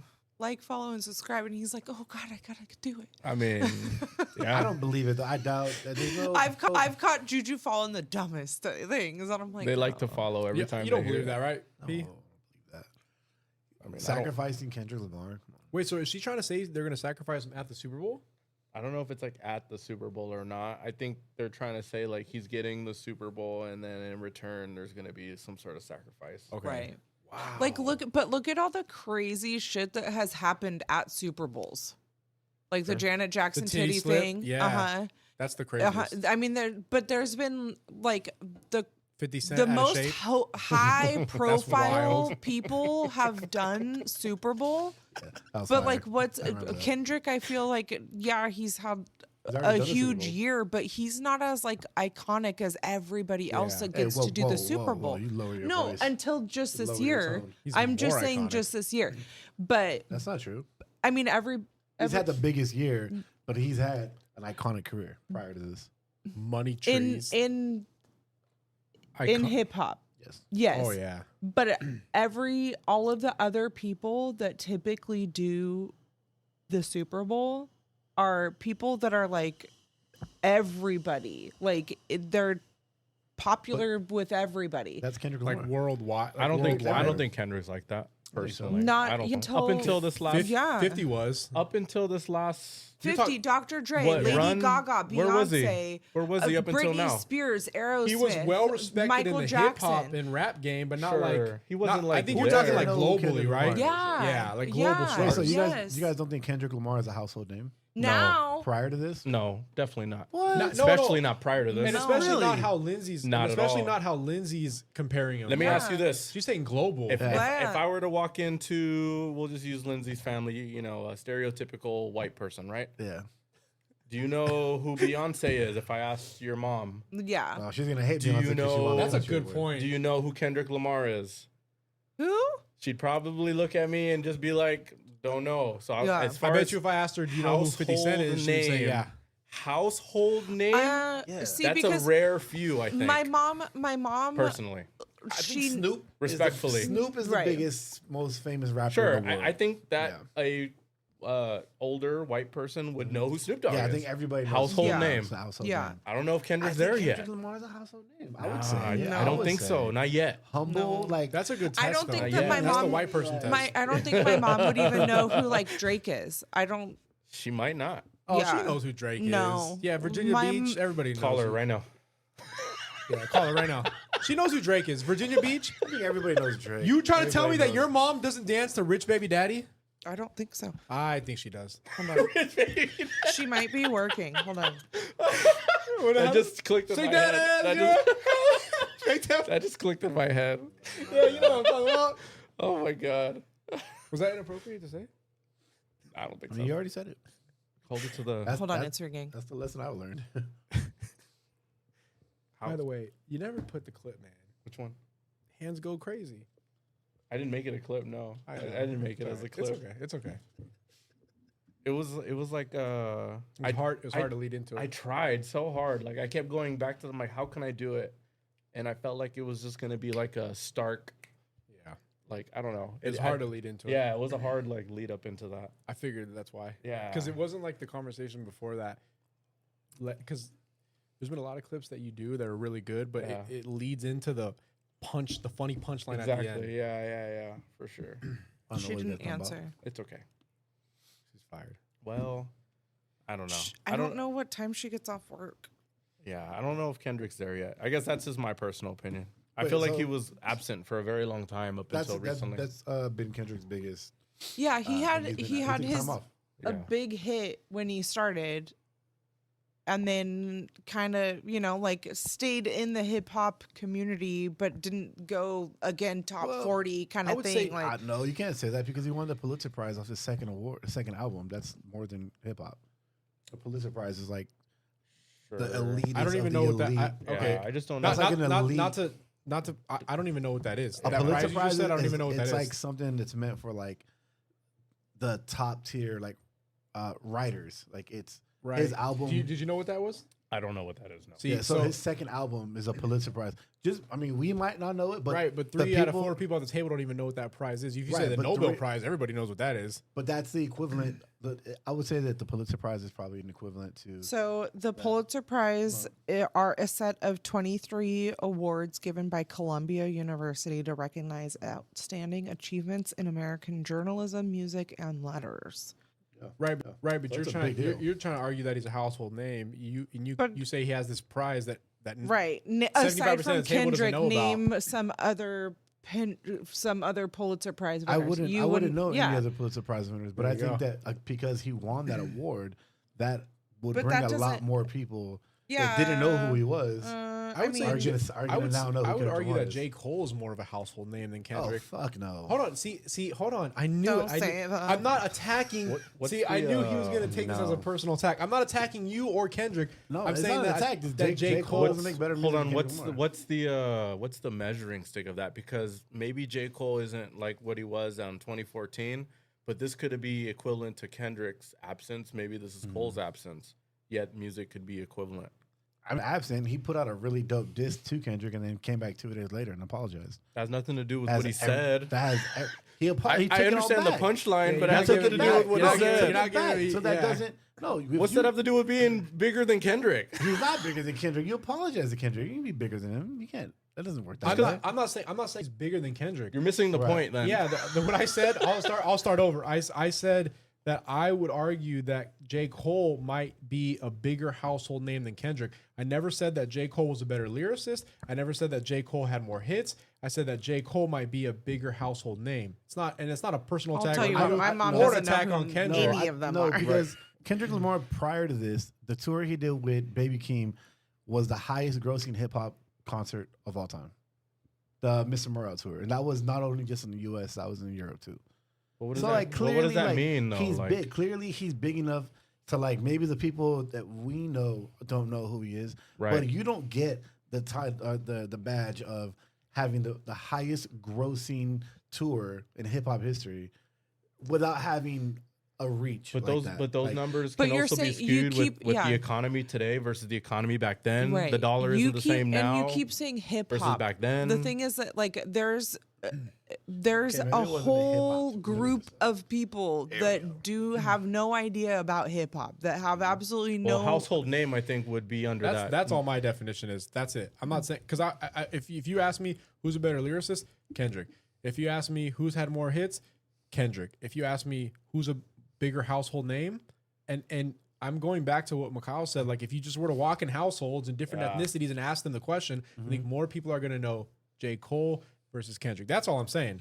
And I'm also saying Kendrick I think sucks. more people are gonna know Bad Bunny, baby. No, but why do you? I'm not Bad Bunny's everywhere. Yeah. I'm not disagreeing. I mean, you're entitled to your opinion, but why do you think J. Cole is more household name than? I think people know him more just over the years. The stuff that he's put out. I think when you say a household name, what pops in my mind is like when a song comes on the radio in a random house, are they more likely to know the song and sing along or not? And I think you have more J. Cole than Kendrick. That's my definition of that. So you think J. Cole has more hits than Kendrick Lamar? No, I never said that. I I actually said the contrary. I said what no, qualifies, Kendrick has more I'm hits. trying to understand, like what qualifies as a hit? I guess like a radio hit, right? Like a Billboard top 10. Billboard top 10. Yeah, that's hard. I I'd wouldn't say Kendrick. I wouldn't know offhand.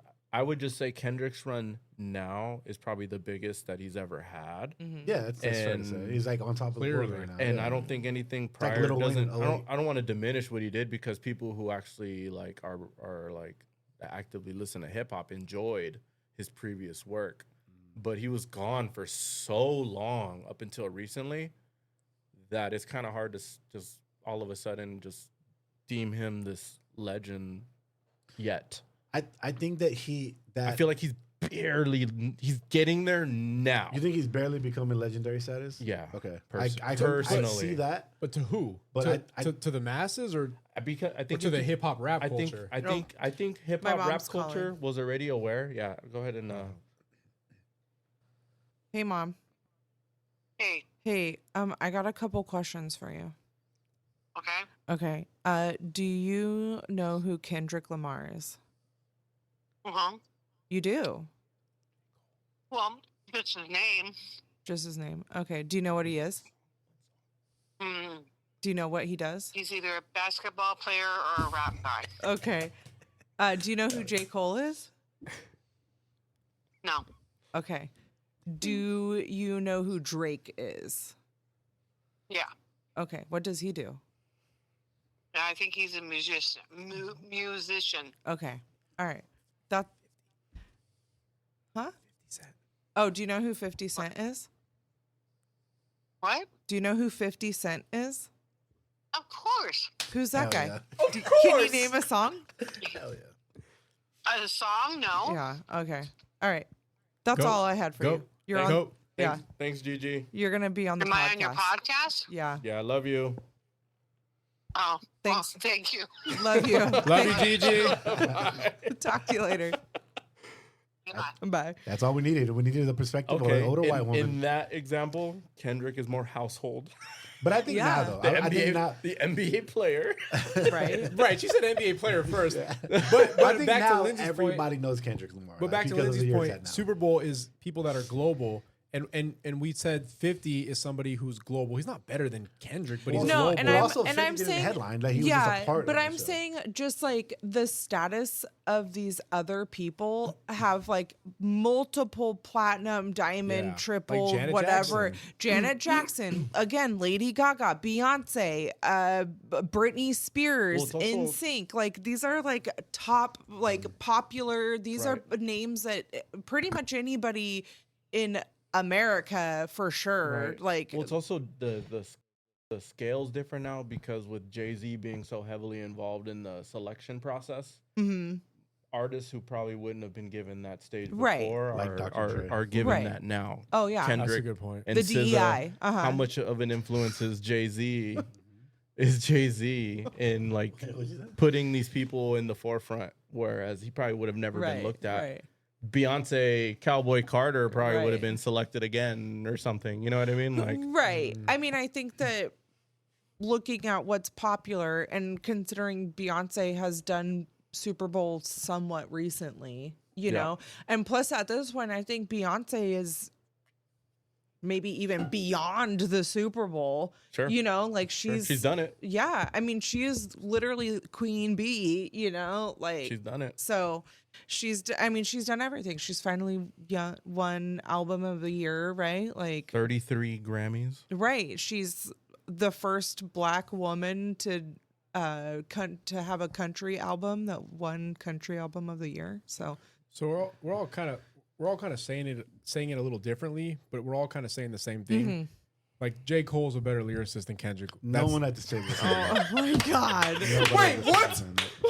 I thought that's exactly what she I thought that's what you said. Anyway, I thought that's what your mom said. But anyway, Wait, okay. did My you have mom any, had no idea who J. Cole was. No, that's fine. No, agree to She at disagree. least- she at agree to least- disagree. Did She you at have least anything knew to me. clarify what you were talking of? No, I just wanted to clarify to look up make sure that was the biggest. It was the biggest rap tour Got it. before Travis Scott tour. Got Yeah, it was a got it. worldwide tour, the Big Steppers tour. So you can't say like prior to this year, he was already a huge name. Like Kendrick Lamar was mainstream. He was already a mainstream artist.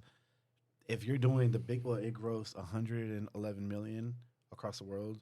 Like that's Let me Right, ask but you- again, let me I ask think you I this. think it's a Right. thing Yeah, where stop liking he was very mainstream with his first mainstream song. Put him in the Was spotlight. it like Money?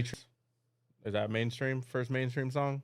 I think, yeah, probably Money Trees. I mean, that's his first. It's off his first album.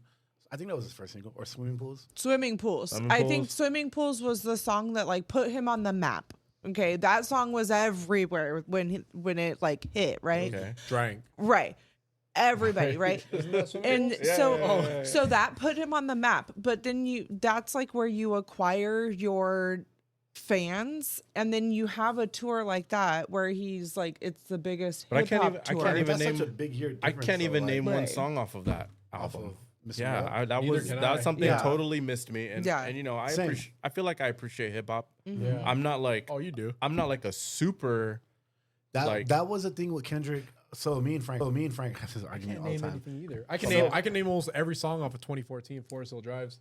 right. Well, of course you can. You love that album. That's It's a why. great album. It is. It's a great What's album. the what's the But- last one that J. Cole did? With the one that he deleted, whatever this. What was J. what's Cole's the last name? album? What's the name of that I have album? no idea. Might Delete Later is the name of it. Might Delete Later could be equivalent to Mr. Morale and whatever, in the sense that I can't name a song off of Might Delete Later. I can't name a I didn't song even know off that of was the Mr. name of the album. Morale. Yeah. All I know is the story that you're talking about So- the diss and the delete and Yeah. Wait, J. Cole's last album wasn't KOD? Such a long time ago. That's the last album I remember. right. No, so I mean, Kendrick's last album, that Mr. Morale album, I get it. Like when it came out, it wasn't for everybody. It wasn't Right. even for me. I didn't like it when I first heard Yeah. it. Then I actually sat with it one night. I listened to it, And that's what me and Frank always argue about. He's like, if you have to go back and sit with it and force yourself to like it, then it's not a good album. And I'm just like, nah, man. Like, I like that album. I listen to it. There are songs out there that off that album that I still listen to that I think are great. But I think it's okay to like go back and re-listen to the album because your first time, like, you don't necessarily have like a connection to it. You know what I mean? Like, a lot of people were still listening to the same music we listened to 20 years ago because we have a connection to that music, right? And so you go back and you re-listen and you're hearing things that you didn't hear the first time. You're making connections, the second time or whatever. Right. So, I think it is okay to go back and listen to the example that I album. have in my head in the forefront is Kendrick's newest album. G-Next. That was almost like as soon as I heard it, I was like, this is fire. And it was the first time he put music out like that since Good Kid, Mad City. At first, like the first time through, I was just like, oh shit, okay. But then even like when I went back to listen to Luther again, I was just like, oh, I fucking like that. Yeah. Like, you know what I mean? And then I go back and I listen to, I don't know, fucking. Is that his newest album? Yeah, the newest one. I haven't even listened to the full album, but I already know 3 songs off of it just because. Probably Squabble Up. Probably because of him. Well, Hey Now, Squabble Up, and there's another one that I know just maybe because of Mikhail. Yeah. Right. This is completely off tangent. But speaking of albums that you listen to and you remember almost every song from beginning to end. The Game documentary. No, what do they That's a good one though. That's a good one. What do they call those albums? Me and you can go. That's a good one. Yeah, that album. The Game documentary, the one that has put you on the game. Oh yeah. Yep. Electrocompulsive Therapy. Yeah, West Side Story. Oh my. Yeah. If we could play it without getting banned, I would do it, but we were gonna get banned. So not that album. No, that's a great album, but Graduation. Oh yeah. From beginning to end. Yeah. See, the thing with Kendrick, Kendrick took that the Kanye route. He did something different every album. Yeah. Good Kid, Mad City is a lot like Section 80. It's a lot like Overly Dedicated, which were his earlier mixtapes, where they're really West Coast sounding bars, good, great storytelling. Like he was rapping. It was great. Then he put out Pimp a Butterfly, which was a lot. That's the one that won the Pulitzer Prize. Okay. Very much more of like an introspective. Right. Not I so think much. that there's you don't really bump anything off of it right. except for like maybe King Kunta and All Right. Everything else is like thought provoking. But those are big songs. Right. But I All think Right, there's too. also a thing where you start out and then every time you put something out, you learn something new. Yeah, you learn something new. You what grow more. You and that should be with any. You shouldn't have the same album every time. Yeah. A lot of people do that. Though. I mean, so, it's not good though. So that's why when he put out Damn, that was way different than the Pimp a Butterfly. Damn was a lot more mainstream. I felt like that too. Humble, like everybody knows Humble. Yeah. DNA was like a radio smash. Like, yeah. I fucking hate that term, radio smash. But like of course that, you do. but like of course that was a you great, do. So that was mainstream, bro. That songs with Rihanna. He had songs with you too. Like that was a great album. Right. And I think after that was the Mr. Morale where he did okay. He did another like an introspective. Kind of like let me be super personal and talk about like I'm right there with you. Yeah, right here. All right, hold on. Finish your thing, and we'll do a half time. Perfect. And so in Mr. Morale, he's talking about like going to therapy, arguing with like your significant other, having a transsexual auntie who was like an uncle with it. Like there's a lot of like deep. You can relate to the transsexual part. No, like Count Me Out is probably one of my favorite songs off that album. It's just really dope. I never heard it. And then after Morale, I think it was what did he drop after Mr. Morale? Was Mr. Morale the last album? Yeah, it was, right? Yeah, that was then the he took a break up until now. Yeah, I think he took a break. But after Mr. Morale, Kendrick had already solidified himself as a West Coast, as an icon, as a legend. West Coast icon or icon? I think in hip hop. I mean, he did that with the Control verse. He called out everybody in rap, and nobody stepped to him. There was nobody that wanted to battle Kendrick. That's why Drake. I think those are two different. So many years. I think those are two separate things, personally. Okay, but I see where you're going with it. I think because I see his trajectory now. Yeah, but I guess what I'm including is to everything leading up until that doesn't merit the icon status. So in my opinion, the trajectory now. Totally aligns with Jaguar's thing of like him being killed and then gone too soon at his peak, and it's one of those things where it's like right. You think it's just hard for me because I followed Kendrick since fucking Section But 8 that's- or earlier. So that's he's been that guy to me. That's a that's Yeah. a personal like Yeah. experience. But thing. what you just said, he's Yeah. been that guy to you, is Yeah. how J. Cole's been to me. Right. Yeah, He's of been course. that guy to me. Yeah. Right. Do you think Pusha T could contest with Kendrick No. if they want to go back and forth? No. No? Well, so where does Drake land in this Man, 'cause conversation? Pusha's- then? Drake's not a really. I mean, I No, don't know. don't use your Drake. objectively dude, speaking. That Family Matters video and song, he battled. He went against 20 people in one verse. Well, what He about hit, like he hit Rocky? He hit. what about Future, things like it was albums? Great. Album What about sales, Game however they 500 bars? however they equivalent that or equate that now. or What's the question? tour- Do I think Drake is a bigger Isn't- artist? yeah, sure. Yeah, of course. Yeah, Drake's. Okay. He's a So he's he's a an icon? mainstream- Of course. Who doesn't know Drake? I Has don't- Drake made more money than Kendrick? I would consider him an icon over mean, Kendrick. Oh, yeah. See, but you're Sure, asking that's him. fair, yeah. He likes Kendrick way more than he likes Well, Drake. right, But I if you're was- just talking objectively, who's I'm bigger? I'm trying to talk. Who's like, a bigger whatever, name? we can talk It's objectively. Drake. You have to admit that Drake's a bigger name. Drake is a bigger name. Yeah, Drake is icon. Yeah. Icon. That's Are- what he's saying. Are we measuring this off of Grammy wins, off of albums, tour sales? I don't know. What's the measuring I stick don't of this? necessarily feel like awards. Like Sure, they're subjective. Really, Even album yeah. sales, because that means Eminem is the greatest rapper of all time if you want to compare it to album sales. I mean, he's Right. one of them, but Yeah. He's He one, is. but he's That's not one of like them. he's not. Macklemore, I mean, Right. I mean, you could argue whenever he won right. that of the year, yeah, and apologize to Kendrick. It was like, I'm so sorry. They should have gave it to you. yeah. Yeah. So, I mean, there's because yes, it's the Grammys is up to the Recording Academy, Right. Whoever they which is a are. panel of people. However right? they feel that isn't year. there a Yeah. panel of previous Grammy winners? That's how you become in the Academy, right? Like you win a Grammy, I have you no idea. become I have part no- of the Academy. That's part of it. You also have to be semi-racist, though. That might not. That's not true because then Beyonce wouldn't have won a country album. Well, look how long it take her to win. You know, that's racist. Well, and of course, I mean, it could be racist that they did it on the country album. Right. Well, she also didn't she get Allegedly. A lot of What- a lot of people argue she should have won years ago. She Right. should have won other albums. She but I should have mean, won so many they get it times. wrong all the time. Yeah. I mean, 50 Cent didn't win a Grammy for Best Right. New Artist. Who they gave it to?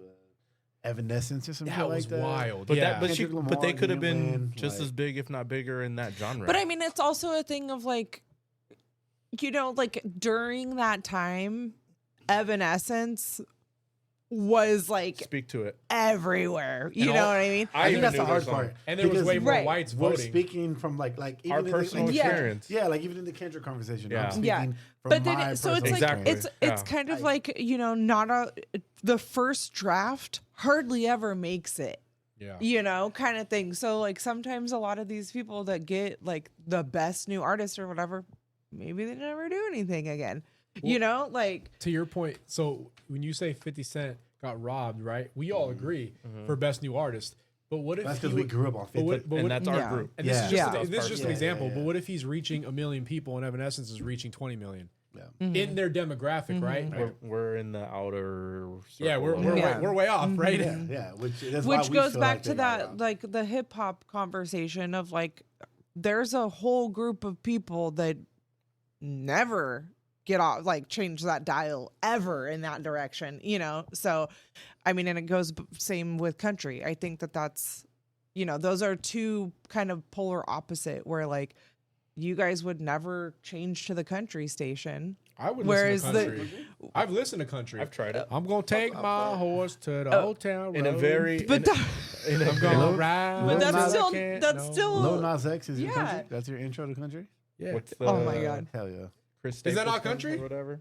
I mean, think not he if he is. has- I not think if he has to technically. see or technically, Shabuzi. yeah. Shabuzi, like is that your Shabuzi. yeah? Technically, he is. Shabuzi's dope. Technically, Right. he is, Shabuzi. right? Technically. And good for not Chris Shabuzi for Stapleton. winning. Right. That guy's handsome, but He's got a nice voice. Yeah. But, But you anywho. know, but there's some people that would never change it to the country dial. There's some people that would never change it to the hip hop Sure. dial. yeah, they always you know, stay. yeah. So All right. We say all that to say that there's no living rapper alive right now that could go bar for bar with Kendrick Lamar. Except for J. Cole. And No. with that said, shots. he apologized. All right. Anywho, along with the Grammys, aside from J. Cole being better than Kendrick, Lies. we had Facts. What does Trump used to say? Fake news. Fake news. God. We had an outfit apparently that made a lot of headlines out there, and Which I want to is- know. Made a lot of headlines for sure. This might be above my understanding of fashion, but I think she's naked. Bianca I mean, Censori get kicked out of the 2025. She Grammys has They didn't get kicked a out. amid very reports like that the a couple was asked sheer. to leave the music They awards kicked show her out? after their shocking red carpet appearance. That was E! a News has rumor, learned wasn't it? That's It was a rumor. not Yeah. Wasn't true. true. Kanye, a nominee this year up for Best Rap Song, opted to walk the carpet, then got in his car and left. In case you missed Fire. it, he and Bianca shocked everybody when they posed for Votogs. He just wanted She to have a took moment. off her fur coat and It's like a revealed cuck or something, huh? skin-tight Mhm. Yeah, that's what they were saying. completely sheer fabric that appeared to show her naked body Look underneath. at his face. He likes saying like, "Oh, I have the baddest bitch." Like he says that all the time. I have the baddest bitch. I mean, I could Does he I like, could pull that off. Does he like watching her get smashed too? Like, Is this like watching? Is her- that like an Adam 22 situation happening? Well, I weren't like him it. and Kim No. supposed like in an open relationship? I mean, I I don't can know. I can I can understand like the feminism. Is that what she's like? The fashion of the body, just like appreciating the body, the female form. Like, I guess is that what the thing? Like, is that her angle? Nah, I think just Kanye's on I a think whole different Kanye's. world. I think Kanye West is mentally ill, and he was doing it for the shock value. But it's He's not just in a his whole different body. world. No, I know that, But and that's his I wife's don't body. think. I don't think that she. I don't want to say she didn't do it willingly. She was 'cause- already 'cause he she didn't was force her. already like kind of like like kind of pushing the envelope before she was with him, wasn't she? I knew nothing about. I think her he. before. Again, I don't know. I can't speak to the conversations they have behind closed doors, but I feel like he might have brought it up, and maybe she was hesitant, and he kind of pushed her to it. He wants that the wow factor, Yeah. the shock Well, value. the beauty of Kanye West, if we want to know what's in his head, we can just look at his tweets. And he just tweeted, "I have dominion over my wife's body."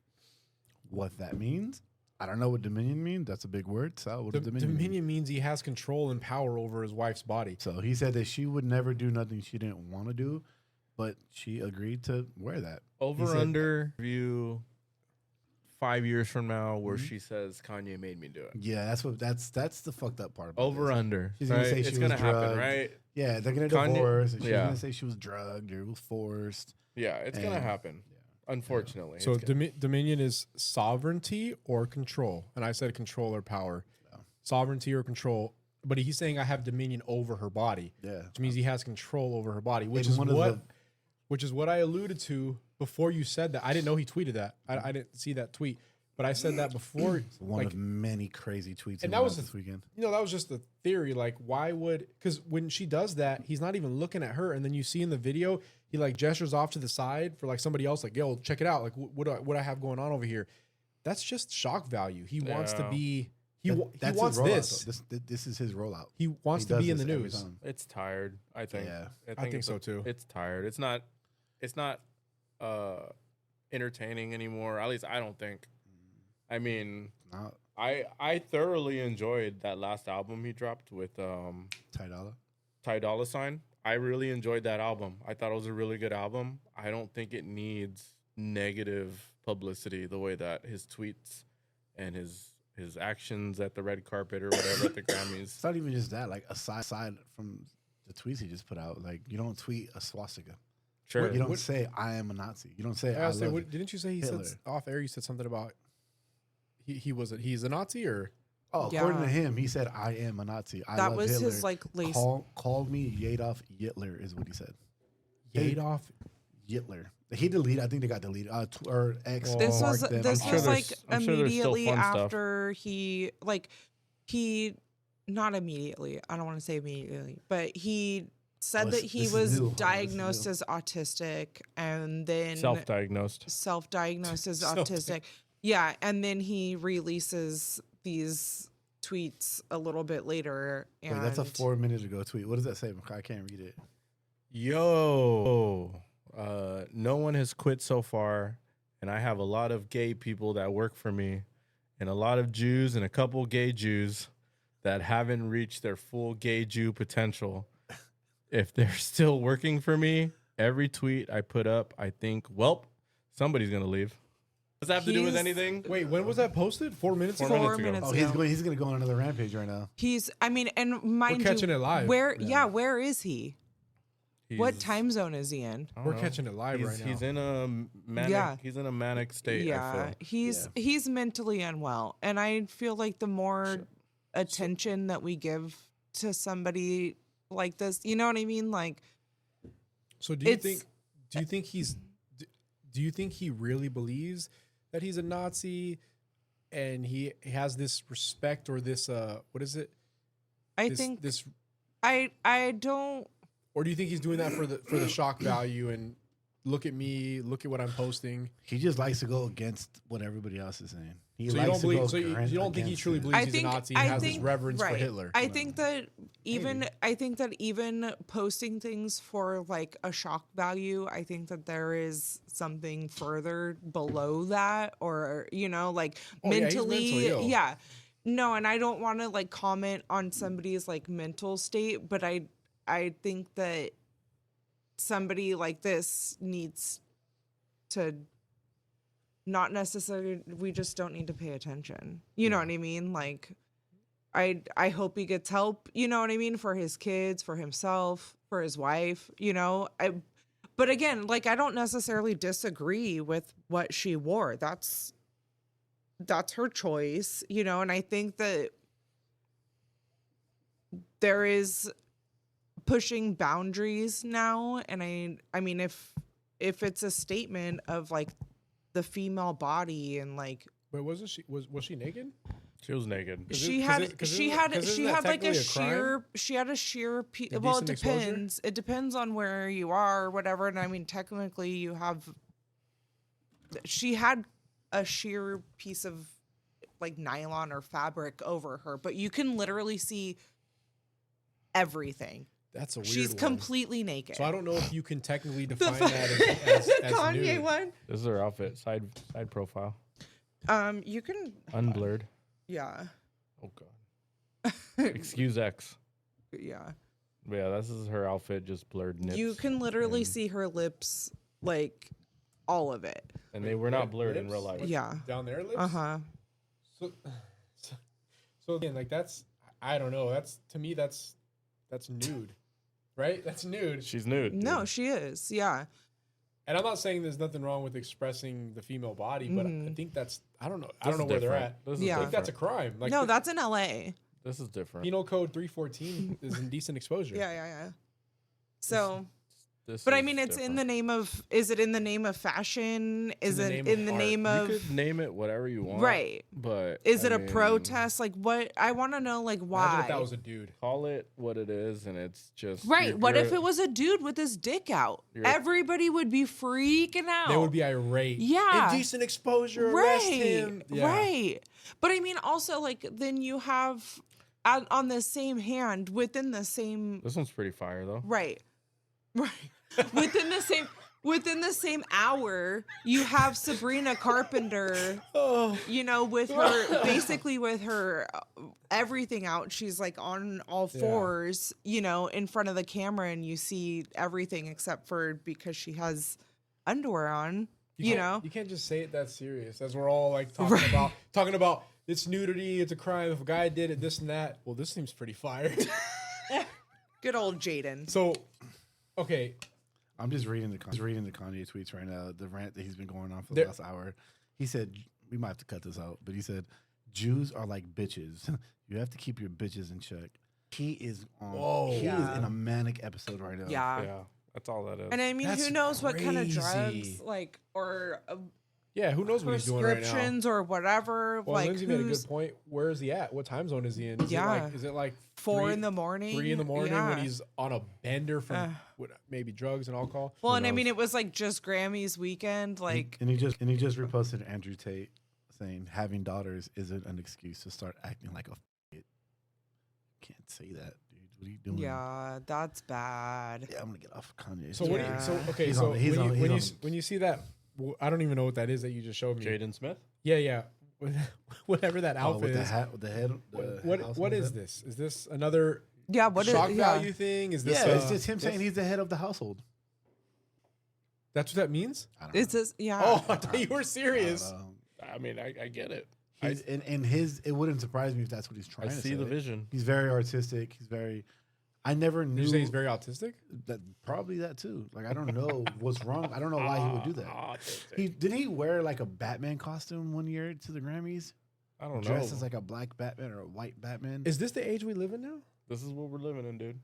Because you didn't see This that. was a few days ago. This was last Sunday. No, I know that, Miklo, but you didn't see that 20, 30 years ago at the Grammys. Like, you would see, I don't think so. you'd see like a bunch of, I don't want to say regular people, but you wouldn't see this stuff.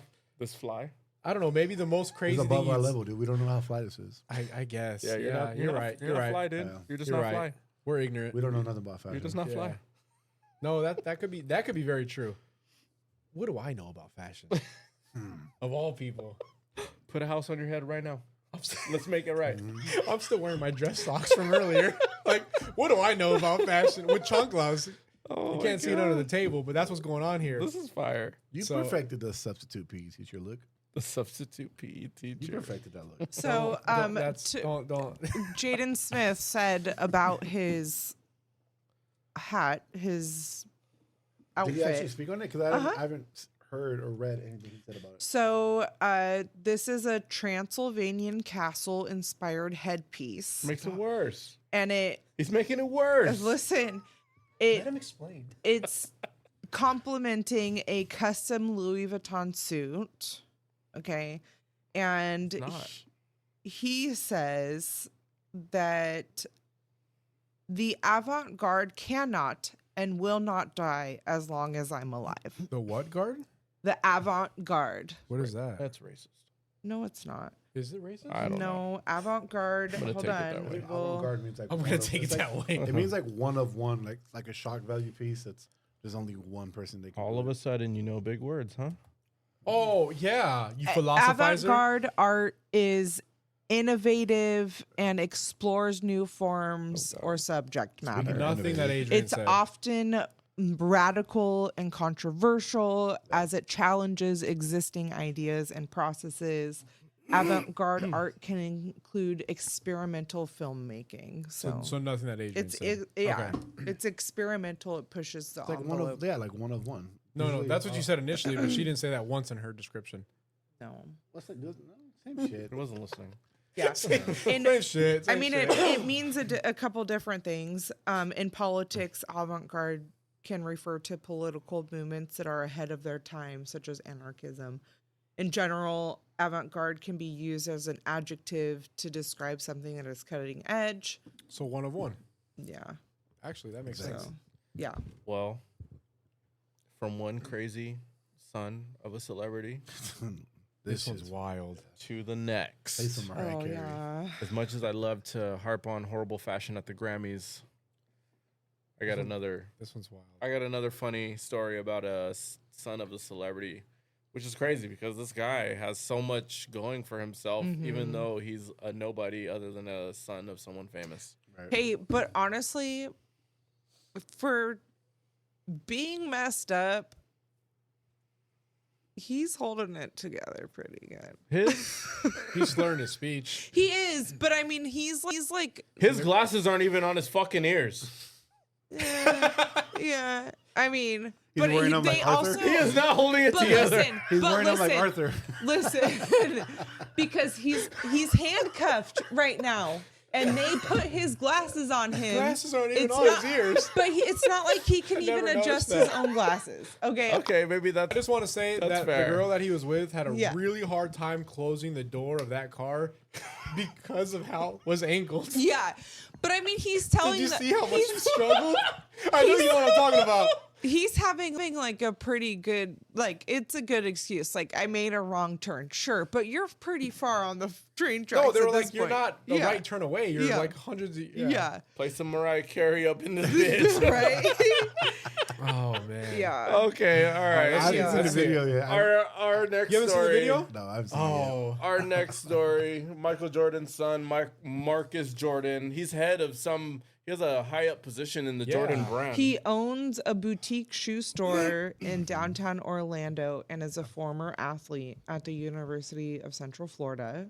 So just by name, he was horrible. Yeah, he right. And he was arrested and booked in Orange County, Florida for DWB. Driving under the influence with property damage because he probably fucked up them train tracks.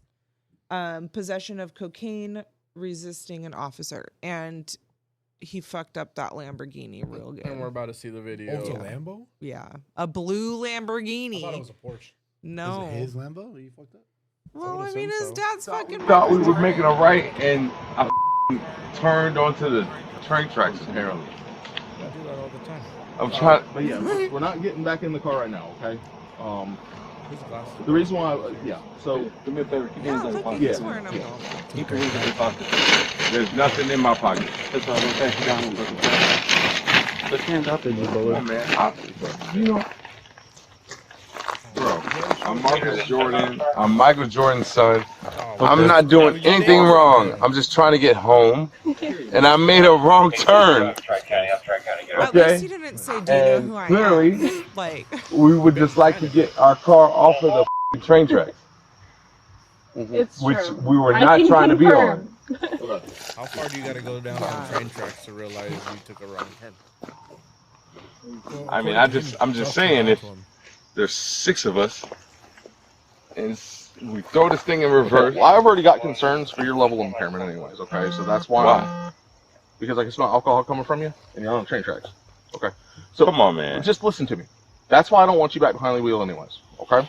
I'm fine behind the wheel. I just would like to get my car out of this. We'll deal with that after this, okay? We'll deal with that after this. But that's why I had to get you out of the car, okay? Because I hear spinning tires, I hear slurred speech from you. You're driving on train tracks. I'm not slurring anything, and I'm okay. I'm letting you know. I have concerns. Okay? Well, for I your appreciate that. Driving a vehicle, I can't let you back behind the car and drive a vehicle. I appreciate your concerns. Yeah, I don't want. But I am not inebriated. I'm not anything that cannot drive home. Yeah. I say he's pretty gone. Yeah. That cop was like super respectful. He was pretty cool. He was he was very polite and trying to explain to him what's going on here. Right. No, because I mean, really, if you're not drunk or if you're not fucked up, you'd be like, "Hey, man, test me." You know what I mean? Like, let me ask you guys this because I have this debate. I have this debate with Frank a lot. Who the fuck is Frank? So does Who's this, Frank? So does this affect your guys' like? Does this affect Jordan's legacy? No, because he says that not at LeBron, like, look at LeBron. Not LeBron's at all. kids are great, are doing this. That's why LeBron is so much better than Jordan. I think that's Frank's argument. Fatherhood skills or NBA skills? That's what I'm saying. Like, does it make LeBron better than Jordan? No, because his kids are doing as a dumb shit? player, I don't think that matters. I think that as like a father, LeBron's and clearly like, a better father. and No, I your don't even know that. Your I don't level know. of involvement with your children truly don't know and right, and your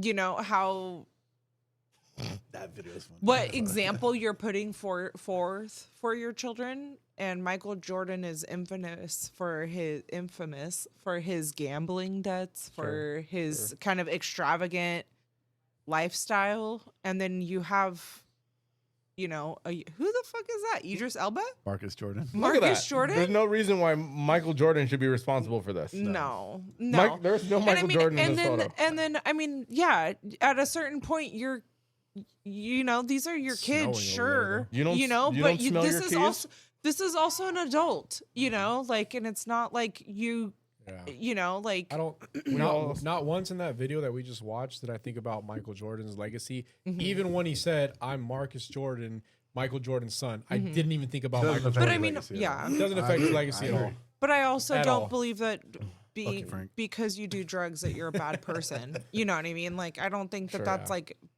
necessarily based on morality. Sure. So I mean, you grow up and your dad's Michael Jordan. Your outlook on life is going to and be I mean, you completely have different money. than You everybody have else's. Well, there's something to be said about that. Like when you talk about like trust fund babies or people like Nepo Marcus babies, Jordan yeah. that come from a lavish life,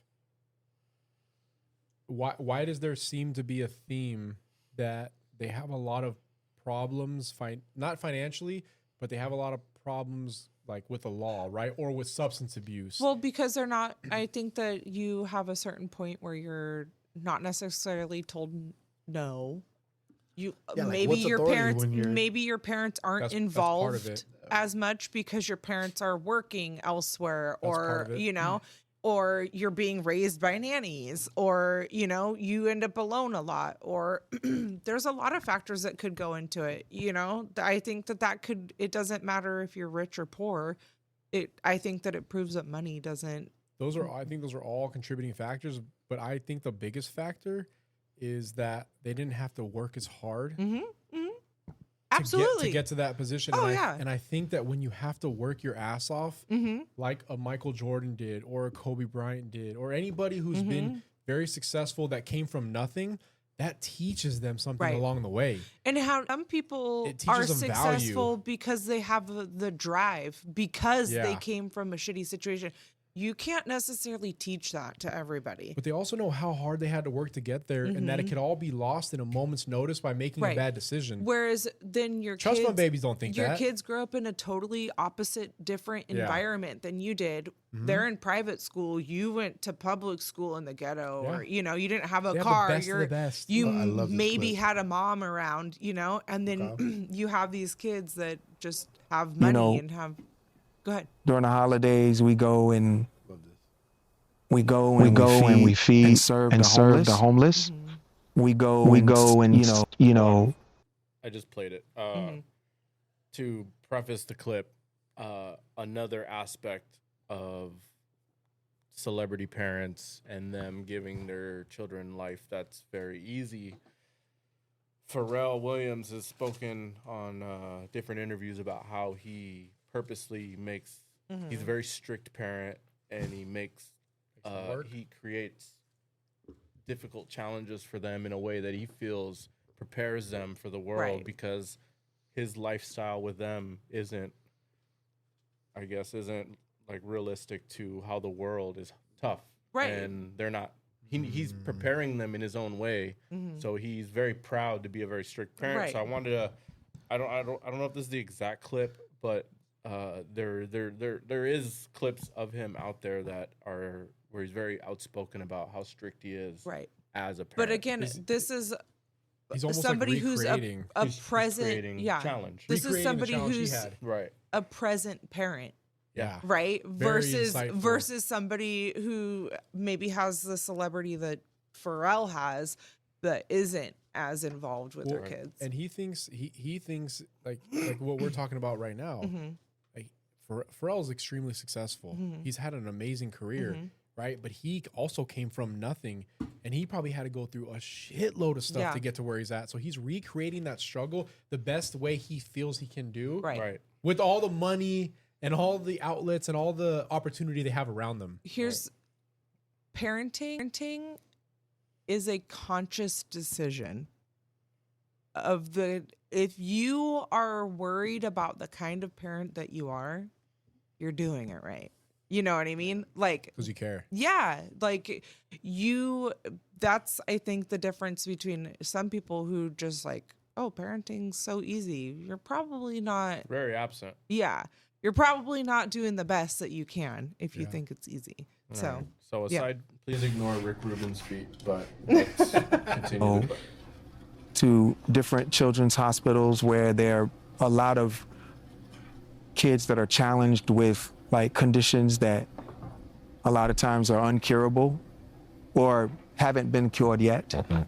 And that's because I want my children to understand having to have real coping skills and to see what real courage looks like.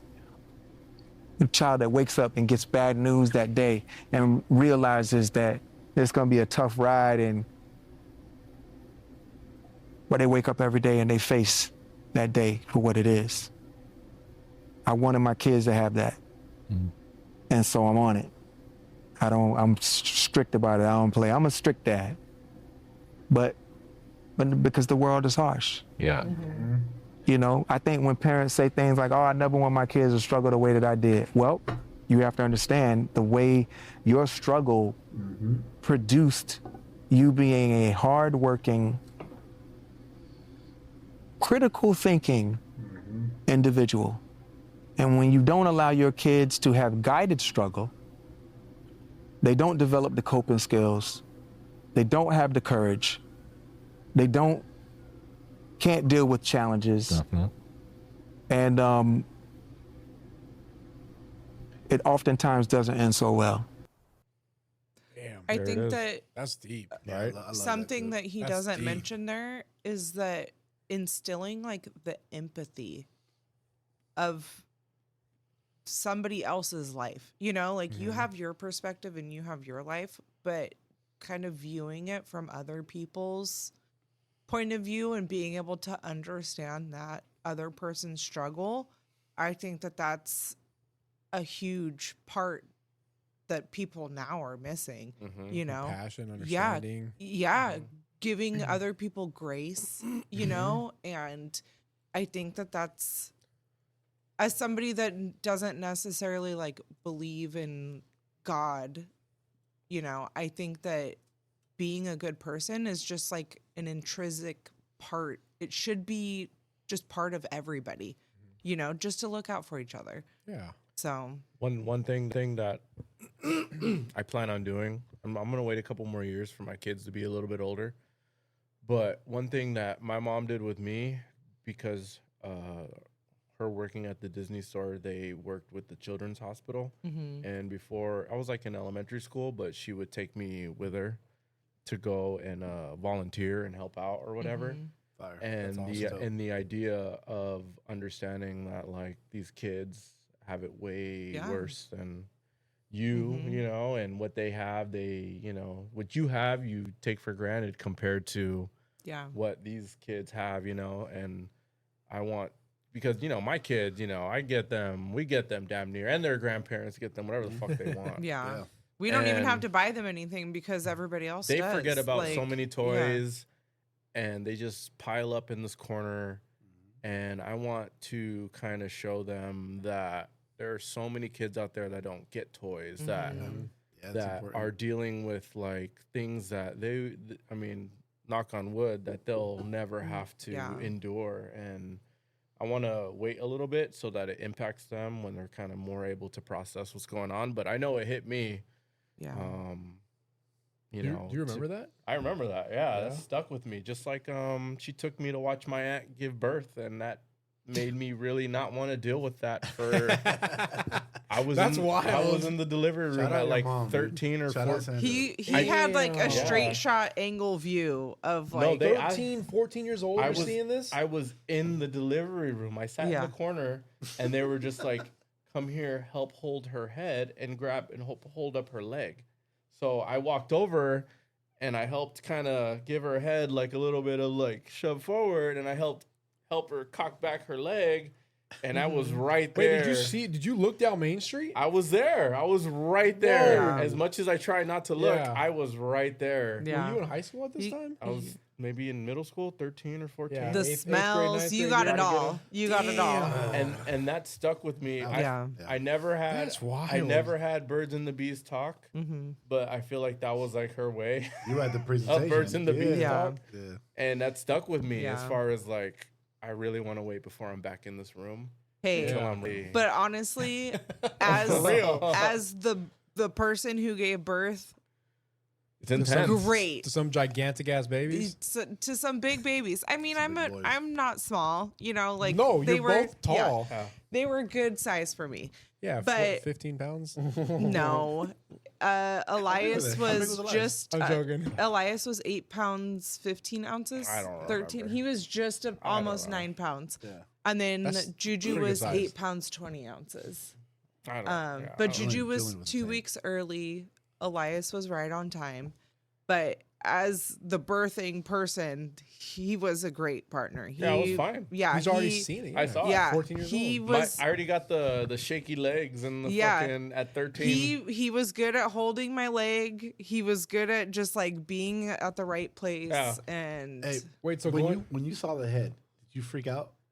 Because when I saw that, when I was a kid, or when I saw mine, when it was your baby, like it's your No. baby. I didn't freak. No, Oh, I No, freaked out. I even tried to ask. It's like, Doc, she's crowning. She's crowning. Right. ran out I the even room. tried to ask. Oh, here's a crazy story about giving birth to Juju.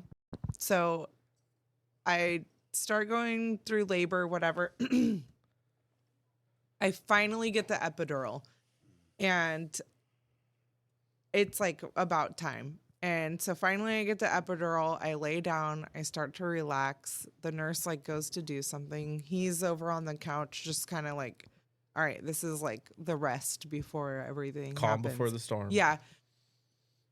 And the nurse walks back in, and I'm like, I think my water just broke. And I lift the blanket and I lift my leg, and she's like, Dad, look at this. And what did I see? There was a giant fucking balloon that was coming out of her. Oh, you told me about It was that. a balloon. Like, it was a my sac, the amniotic sac hadn't broken yet.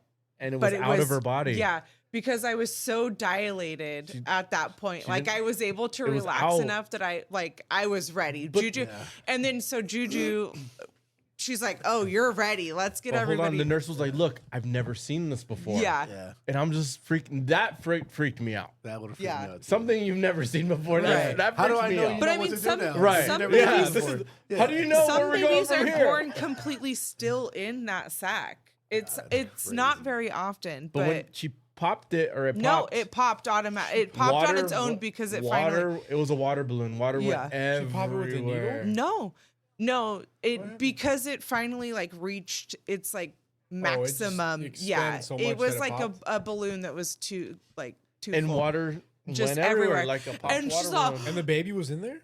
Well, he I'm was joking. still inside of me, and she's all, "Oh, I guess I could have put a pad down to catch all that." All that just like went Never everywhere. seen that before. Yeah, but I mean, it was crazy. It was cool. And then Juju, literally one push later, was just like he came out and then he peed all over me. Yeah. How the fuck did we get So, there? I don't know, but I have one follow-up question for you, Miklo. So you said your mom would take you to Children's Hospital? There it is. Yeah. Children's Hospital, That's right? how we did that.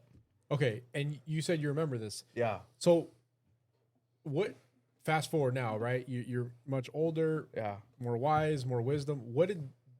Looking back on it, what did that do for you? Like when you went there and you experienced that, Mm-hmm. do you remember what you thought and how that maybe changed your thinking? I remember feeling very sad, realizing that people have to go through that. Yeah. And I remember thinking as a kid, like, wow, like I get any wrestler I want. You thought that? Yeah, I thought that at that Wow. time as Yeah, a yeah. kid, you know? And I was just like, wow, like I get my PlayStation or my Nintendo 64 or my Shoes. whatever. I get to go to Disneyland all the time. My mom worked for Disney. And I was just like, these kids are in the hospital for However who long. knows how long. I don't know. And that's their life. And I was just kind of like, holy shit, like, hold on, people, this is people's life. Like, this is not okay. You know, like, and and as far as the empathy goes, I remember, well, I mean, to this day, I still, you know, certain things hit harder than others, especially when it comes to kids. But to this day, like, I still feel for people that just don't have what they want, or they just maybe whether it's health or wealth or whatever, and they're just kind of living a life that's very bleak. And to this day, I mean, I can still feel for that. You know, that probably fuels why I maybe work hard for stuff, because I don't want to be put in a situation where I'm ever in a bleak life. Yeah. You know. Yeah. I mean, So- you Shout out to your definitely mom. have like overcome really traumatic events, you know, like that could be perceived as traumatic, but Yeah. it's how you take it and like how you. It was presented to me in a way that it was masked. You know what I mean? Yeah. And But you know, and I think that's the difference is like the outlook. No, yeah. Okay. I don't feel I'm like a victim at all, Right. you know? Exactly. Like I'm taking this because, you know, I'm going to succeed regardless of what I view it as happened or- there's so many people that have it worse. I have it so great. Somebody Right. always I has have it it great. Right. I have it great. Well, and I has mean, it your worse. grandma grew Walking up away from in the orphanages. Yes. In TJ. Yes. So, like, I mean, even somebody close to you really came from nothing. Yeah, You for know, sure. and like your grandma had kind of like a found family in the fact. Well, this was your great grandma grew up in the orphanages. No, she did. Your grandma. She did. Yeah, she did. Okay. So, but then your grandma had the found family of the people that she found in the orphanages. Right. And like, so they had each other. Right, and right.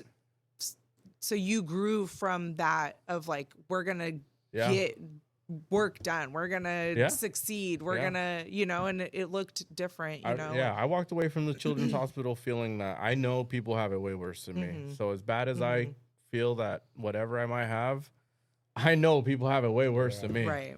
And I saw that. That's a testament to your mom, man. Oh because- yeah. Your mom and your grandma, both of them. 'Cause, like, yeah. You talked about this on the last podcast.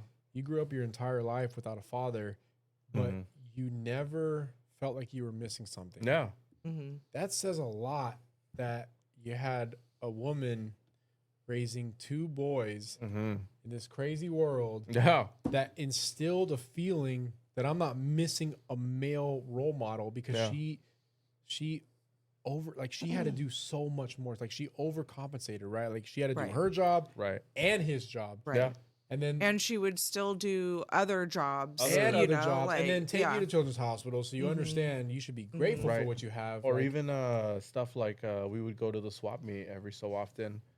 And I saw that as like, that was a fun, like, I don't know. We woke up at 4 a.m. We got to sleep in the car and we came to the Spring Valley swap meet. With And my grandma. I used to love that. It was fun, yeah. She did that because she needed to pay bills. She was selling toys, like Yeah. some of my toys, some of her Disney collection or whatever.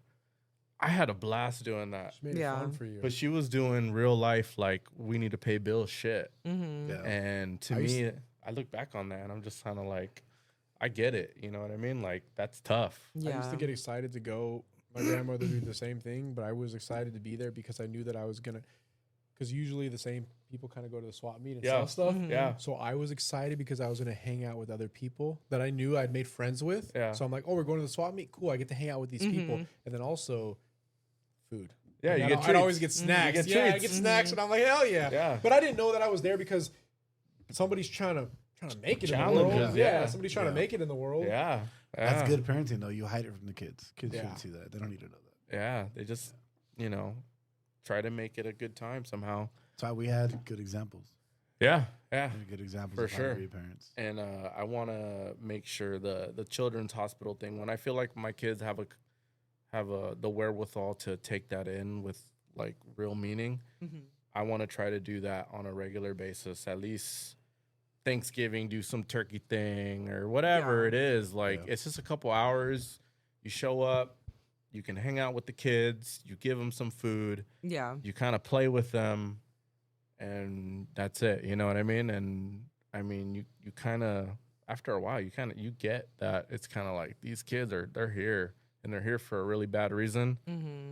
And you get to go home to your toys, to your game, to whatever, and you to just choosing whatever you want to eat. and these to kids don't get to go home. Yeah. So I want to make sure my kids understand that, you know. So Pharrell, you know, shout out to him and his parenting style, but yeah, I definitely don't have it like that. But I mean, in my own way, I want to make sure that my kids get, you know, those kind of challenges as well. For sure. So, yeah, shout out to him, Marcus Jordan. Do better. Really though, what a wild. Damn.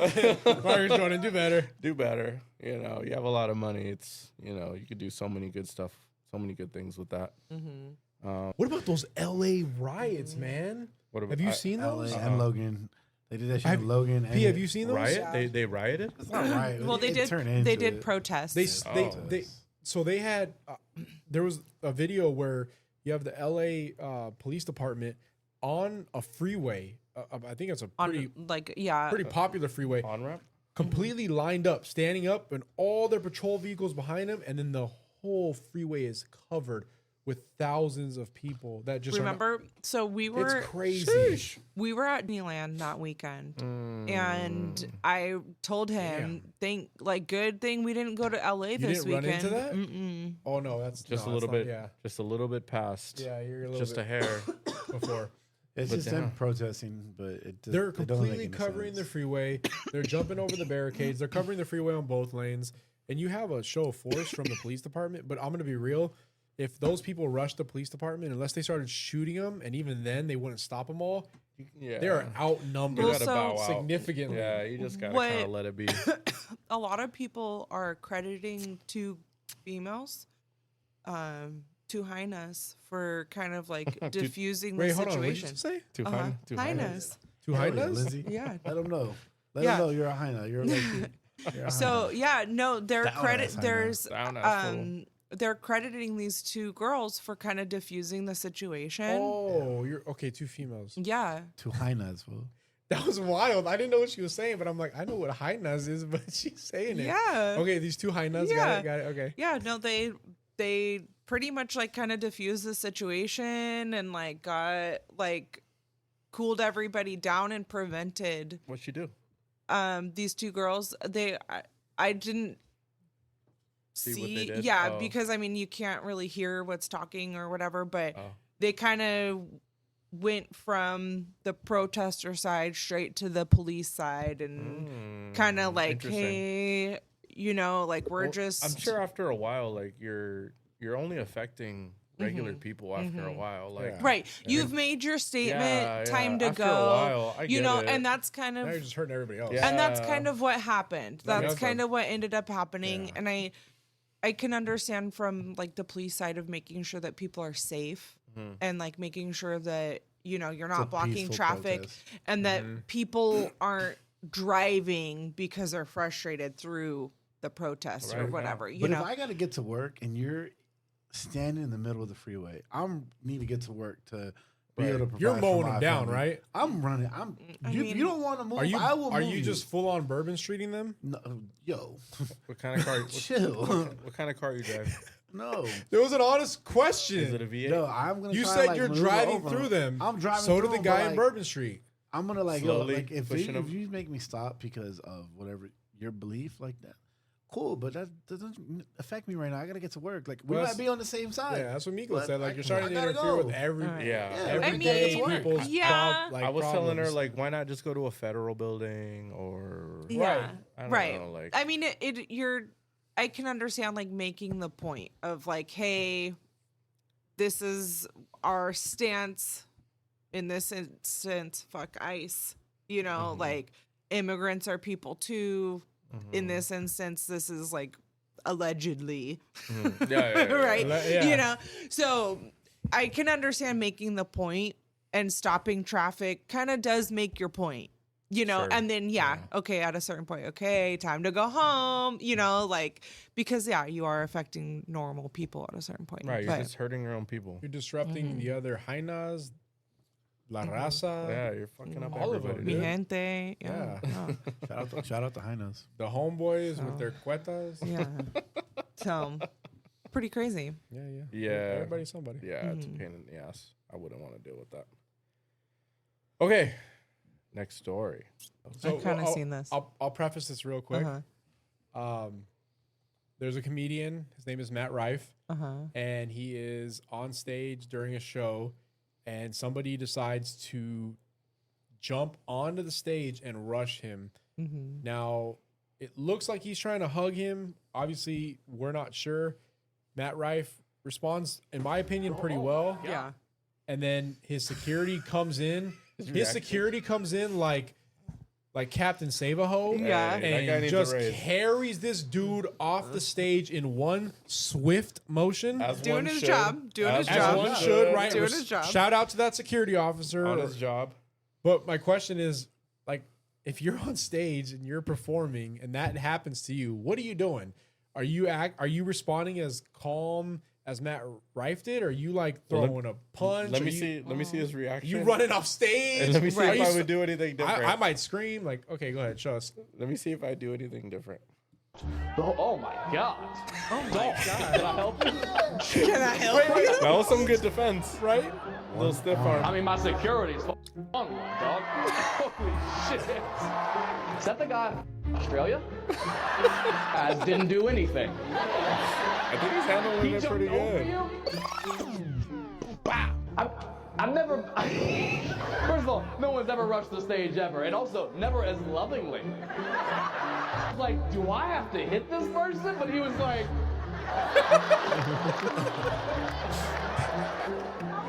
Yeah, are you good? What a tackle, dog! Damn, good. I bet you that guy was on some sort of drugs and thought that like he did make it to the it was middle. a good idea to hug him right there. Shout out that security. You fired for sure. You're fired. For sure fired, dog. I'm pretty sure I heard you say, there he goes. Oh my God. The stiff arm. Boom. Goodbye. So The way he's carried off. reactions, how are you handling that? That's pretty wild. I think that he handled himself pretty good. I thought so too. Yeah, he kind of kept, the guy got close enough that he had to like put his touched hand him, out. yeah. Like, I imagine myself just like Yeah, right. Like screaming and running away. You're getting hugged, huh? I don't know, like, but I mean, I'm a female, and somebody's running at me. You know what I mean? Yeah. Like, are you gonna take me somewhere? Like, what's happening? There's nowhere Like, to go when you're on stage. I mean, I guess. I think for me, I always talk about what I would do in those situations, but then when they really happen, what I do is different. So what I would do, I mean, are you fight, flight, or freeze? well, You I'm not gonna run. I know that because I've been in situations and I don't run. But in my head, I'm like, all right, so I'm gonna do like a leg sweep, right? Take him down, put him in an arm bar, like tell him, hey, you need to knock it off, call the police over here. But that's not what's gonna happen. I'm probably gonna yell, maybe scream, but I am gonna when he did, I'm gonna hold him, right? And then Yeah. I guess hope that my How security. are you in your position? Wait, you know what? And then hope that my security does what they're supposed to do. Is it like, are you one of those people that like, And then- those who can't do teach? And then part of me thinks like I'm gonna do.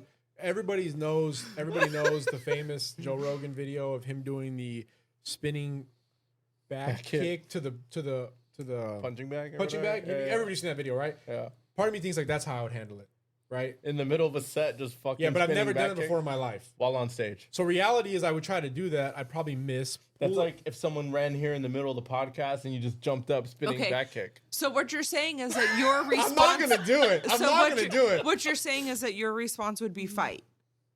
Yes, but not good fighting. Like it would be. It would be chaotic. No, it would be With a baby cake scissor? Like, No, You know what? the Mortal Kombat. Yeah. No, the Mortal Baby Kombat. No, so what it would be, honestly, is the Mira Wacha. I'm not gonna run. I know I'm not gonna run because I've been rushed by people before and I don't run. But and maybe you could speak to this. I'm so surprised by the moment. I Yeah. don't know what to do, but try to put separation between me and What him. he did, I feel like That's is it. like natural. That's all I feel like I can do is put separation between me and you, and maybe not let you try to punch me. My in the nose. dumbass would be like, "Oh, you want a hug?" Okay. No, I wouldn't think that at all. I think your Tourette's would come on. You'd be like, "Whoa, Yeah. what the fuck? Yeah. What's going on?" Yeah. Like, I think you would scream, be like, and then like it would click. Like, What do you oh, think shit. you truly would do? Tap Me? the wiener. Oh. Tap the wiener. God damn. I don't know. If I was Little on- baby wiener. I'm just getting rushed like that, I would like I'll probably back up a little bit. What the fuck is going on? Well, you're way. But if I have security there, I'm You're bigger than Matt Balin! Rife, and he was kind of the same size as that guy. What would you do, Miklo? Honestly, I feel like I would probably do the same as Matt Rife and just just back up in the moment, just be Distance. like, nah, Yeah. whoa. Yeah. And then When you're Oh, Why shout are out you Balin. doing? you're way Her bigger name than is that guy. Balin Levine. You can just click on the top one. You Or don't have to Balin do Balin Tourette's girl. That's even What better. the- I think he handled it pretty well. yeah. It's even better, Bacab. What do you mean? That's her name, right? Balin Tourette's girl. Yeah. All right. I think I overheard you guys talk about this. So Is Tourette's real? Yes. I asked the question I'd earlier. beat. Hold on. That's not the question. No. Yeah, that's not the question. You go on with your I would. Tourette's. You wouldn't? He wants to You wouldn't smash. beat? We talked about this earlier. So on my oh shit. Am I not? No, that's not the right video. We talked about this earlier, and we asked. Yes, she has Tourette's. I'm not saying she. But she also got a and yes, she fat has. ass. But does she fake it sometimes? And yes, she has. To be Son of a. That video she posted with the yellow. Does she exaggerate? Yes, she has Tourette's, and yes, she has tics. But does she embellish? Does she for exaggerate? the camera? Does she sometimes say shit just to get it off? Sure. Because she can. Yeah. We asked that earlier, and I think Lindsay was like, "I don't Lindsay think gave so." you the ultimate compliment when you were. You said you would slam, and then I want to know what you like. Watch a video and tell me. Slam what? Oh wait, is the question? Well, we is take if because I I made slam? No, that's not the question. The question Oh, is sorry, not Balin Levine. That's yeah, you said that so confident. It wasn't even her It's name. Balin Dupree or something. Yeah. Dupree. D-U-P. Just put up Tourette's. Or do girl. Dalen? There you Yeah. go. Just put Tourette's. I thought I wanted to find a short, but I don't see. All right, here you go. Okay. Okay, hold on. love- So I the love question is, obviously she has Tourette's. She has these tics, right? And I don't know what that's like. None of us do. But do you think she embellishes or You know what it's exaggerates at all? You know. What Okay. It appears that way. According to Adrian, I know what that's like. I have Tourette's. Maybe I do. Slight But- Tourette's. Maybe I do. But it seems like she kind of goes above and beyond. Well, I think Or you not know- above and beyond, but she goes a little further. Yeah, I think. No, so. I think that she's showing exactly what Tourette's is, in that it's an involuntary. Why is it always tic, negative? Or it's not. Right. Right. Right. It's not always Right. negative. It's always bad not. shit. It's not. It's just remember so she explains it at some Steamed point. vegetables, Grandma. You guys remember that? I buried Joe Biden in the blah blah blah blah. blah. He's doing cocaine in my backyard. Because it's like it's something that her brain attaches to. It's probably like an exciting thing, or like So let's see if this is negative. Yeah. Well, but you guys remember MTV True Life back in the day, right? Yeah. I live with Tourette's. But It's like the same thing. That was a guy that put deodorant on. No, his that's armpits. OCD. No, that was That's OCD. Yeah. Okay, I was Well, like, I do that. I guess the thing that's hanging me up was why is Tourette's always like why do they always got to say like the crazy like shit? fuck or It's something. Because always it's like right. bad shit. Yeah, no, well, it's Why it's can't an Tourette's? explained Why can't thing. Tourette's be like, damn it, I need another beer? Like, It could be. Why does it have to be like? Or I'm It so could happy. be. Right? Why can't it be like? Right. Ah, I'm 9-inch penis. I'm sure Fucking me in the ass. right. Joe Biden's No, dead they because he say like, smoked oh, cocaine. 9-inch black penis, fucking. That's what she says. Well, it's because it's February. That's why she said that. I guess, but if Yeah. that's a reason, Hey, respect the do you culture, want- dude. Black History Month. Yeah, That's why she I said appreciate you that you That's why respect she the said culture. that, yeah. Okay, let's see if this is. She's not negative. saying that in March. This is probably positive. all right, this is Balin Dupree. Everybody, you're welcome. I'm sorry. Did you guys know that in 2 weeks from now, Joe Biden's buried in my backyard after snorting cocaine off the zebras on Revolutionary War 52 with a great passion night 20. We did, Joe. Did you guys know that my show, Balin Out Loud, airs on TLC January 13th, 9 p.m. Eastern? That is 2 weeks from now. 2 weeks! And you can watch it on Max, uncensored, the next day. Hell yeah. Okay? Because you can't say half the shit she says. You got to bleep damn near all of her show. Caution! Dilated nipples. I report. Dilated nipples. Good deal. Anywho, so yeah, I just That's want to let you guys hilarious. know to mark the calendar Don't laugh. for January 13th at 9 p.m. Eastern, or on Max for the next day if you want to watch it uncensored, or if you want to watch both times. I'll be watching, you should be watching, we're all going to be watching. We're all going to learn and educate ourselves and have a good time doing it. Yes. See you there. Suck a weed. I'm sorry. Okay. First of all, I was trying not to laugh, and then I looked at Mikhail. But second, didn't you see like there was spurts where?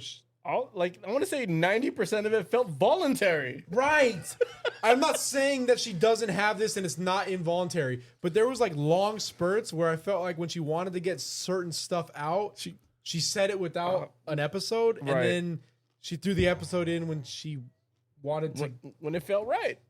I don't know. I maybe we shouldn't speak about I like this. when she barks. Okay, When she so barks, it's funny. this When is she barks. people with Tourette's may sometimes swear due to a symptom called coproliella.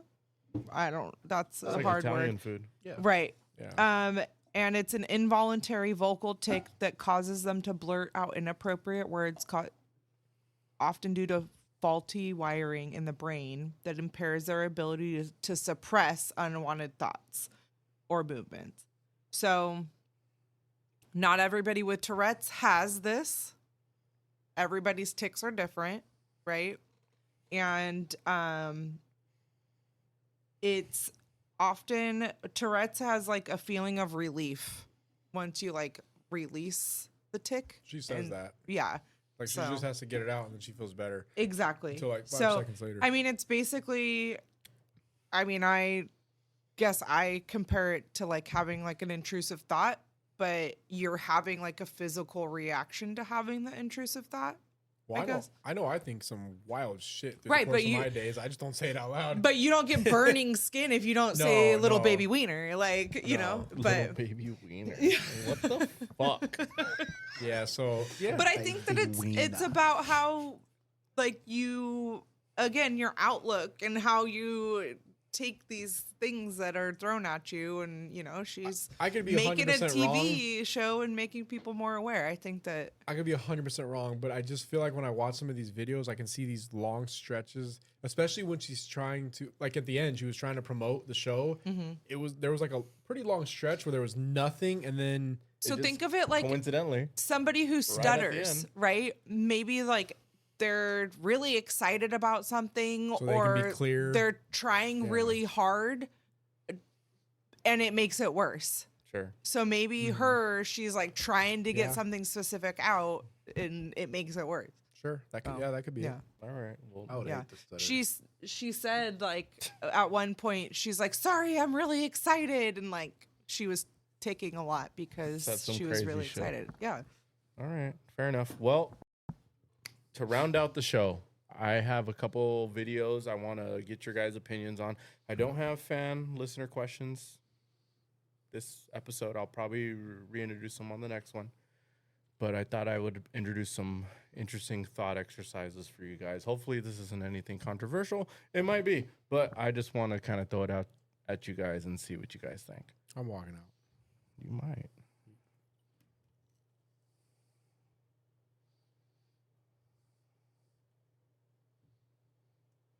Opt out of motherhood. Should we also give a man the right to opt out of fatherhood and 18 years of child support? No, I don't know. But if a mom walks into an abortion clinic and says, you know what, I'm not feeling this, and gets an abortion, the dad has no say, why can't he opt out if she was able to say, hey, I don't want this baby? It's a double standard. Well, he could obviously sign his rights away, but he cannot physically make he can't sign his rights away because he has to pay child support. I mean, he is legally bound by child support. Honest, that's just the way it is. I know, but do you think it's right? You can't tell a woman to have an abortion. Like, that's it. I know, but do you think it's right that a mom can say, I don't want this baby, but a dad never can? I mean, I just think that's just the way it is. But do you think it's right? Yes or no? We spend so much time talking about a woman's choice. Right, but the man doesn't have one. But my only point is, what reproductive rights does a man have? None. If we give a woman the right to opt out of motherhood, should we also give a man the right to opt out of... Now, before, I don't want to get too far in the weeds or ethos. I'm just kind of curious if yes or no, if this makes any sense or if this is crazy or... I do think that men do have the option to opt out. When I saw this, I thought it was an interesting thought exercise. Yeah. Opt out at what age? 18? Like they have to pay child support till 18 and then they can opt out? I mean, I think it was that... just, I think it was just in general, just whether the man should have a right to opt out if a woman could have the right to abort. So even before 18? Yeah, I guess so. Yeah, right, in general. I guess so, okay. In general. But remember, it does cost money to pursue somebody for child support. It's not free to like get legal assistance to sue your baby daddy for child support. There are programs though that pay for it. True, but not everybody gets those programs, right? And I mean, maybe it's not as easy now, but it is easy to, I guess, like skip out, you know? And so, yeah, I do think that men have the choice to opt out. The line of logic is there, but the way that you said it, it is the way it is. Right. I get that. I get that. It is the way it is, and it's the right thing to be there. But Because following that logical train of thought. I mean, I think that everybody should have a choice if they want to be a father or not, you know? And I think that that's part of making the choice to have sex, to have intercourse. Even as a woman, you're running that risk on both sides. Right, but you also get to run the show in the sense of you decide whether that man is going to have to be involved, whether he wants to or not. Well, I mean, in the legal sense. Yeah, I mean, I guess, but I don't know. Yeah. What do you guys think? I don't know. I feel like there's hundreds of thousands of fathers who already opted out, weren't there.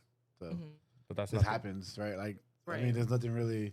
Because I guess I'm confused in the question. Like, should a man have the right to opt out? I think they do. Well, anyway. I think that It's already a thing that happens. And so I don't know what the right would be. There's different repercussions depending on the state. Or like depending on the situation or whatever. Like, you know, because there are some men who do have legal obligations to child support, but on purpose choose not to work to avoid paying that, to avoid having their work under the table. Or they're just complete bums and they don't work at all, period, right? Like there's a lot of different people out there, and I think that there is I already said it, there's a choice. No, that's fine.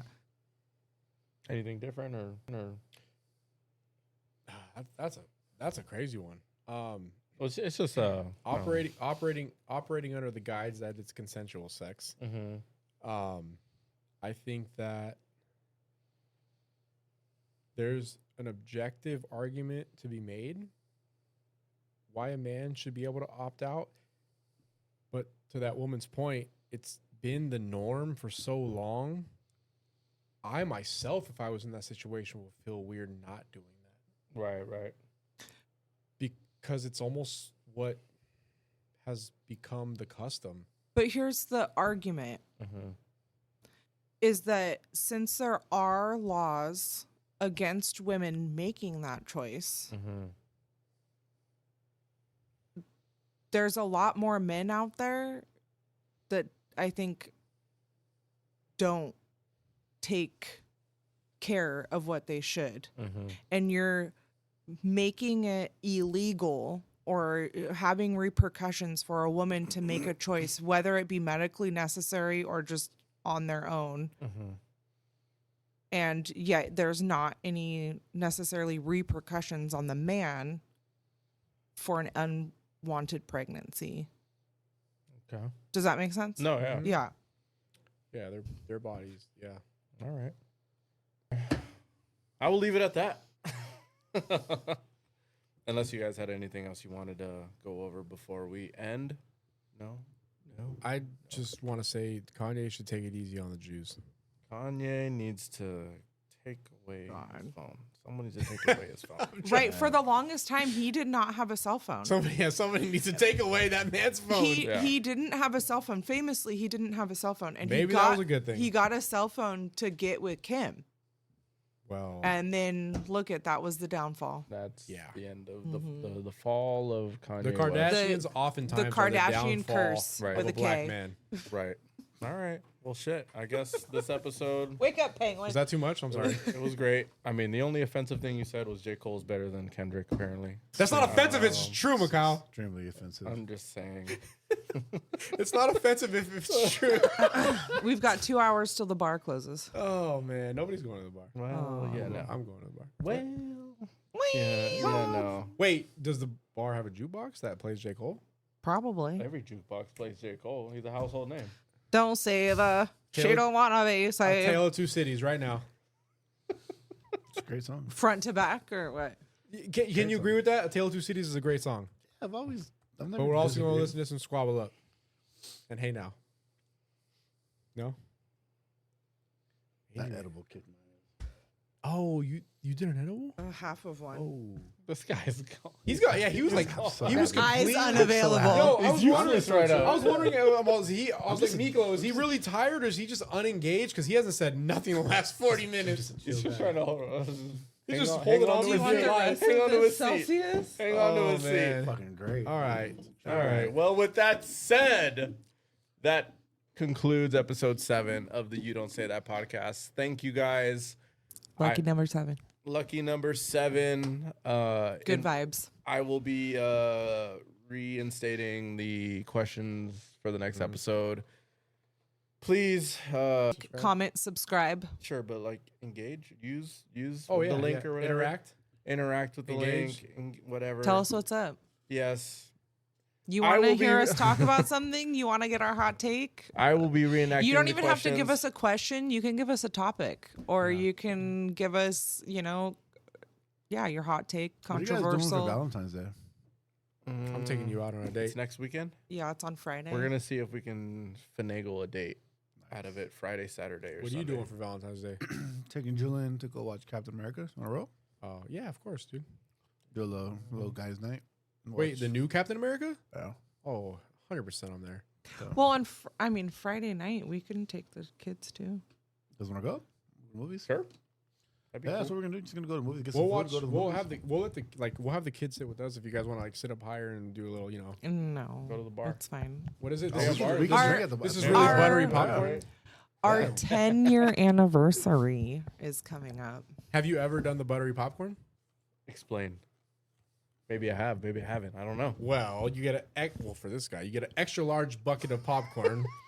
You put a hole through the bottom, and as you're grabbing popcorn, you're grabbing a little bit more than just popcorn. What are you grabbing? And next thing you know, there's special sauce all over your popcorn. That just sounds and it really tastes delicious. messy. What? Have you ever had sex in a movie theater? No. Maybe. I don't know. I plead the fifth. You can't plead the fifth on here. I thought we could. No. Okay, well, allegedly I have. Oh, yeah. Allegedly. I have not. Allegedly. Buttery popcorn. Valentine's Day. No. 2025. Make it happen. Is that really the name of it? Yeah. I don't know. I don't know. I really don't know. Hey. Okay. All right. He was so I want to confident. say I want to say thank you to all the listeners. Yes. The feedback has been amazing. Yes. I've gotten a lot of feedback. I think everybody's gotten a lot of feedback about how much they like listening to it. The questions have been great. The topics, not only that, but just I get a lot of feedback vulnerable topics about what a puto you are. Hey, you're a liar. Let's keep it PG. You're a liar. I'm just giving you no, a hard I time. truly just want to say thank you. It means a lot to all of us, and we hope that we can continue to put out content that you guys appreciate, right, and that you guys enjoy listening to. Yeah, connect with, enjoy, just something you look forward to. And this is the last edible we'll allow Adrian to eat on the pod. No more. He's just useless right now.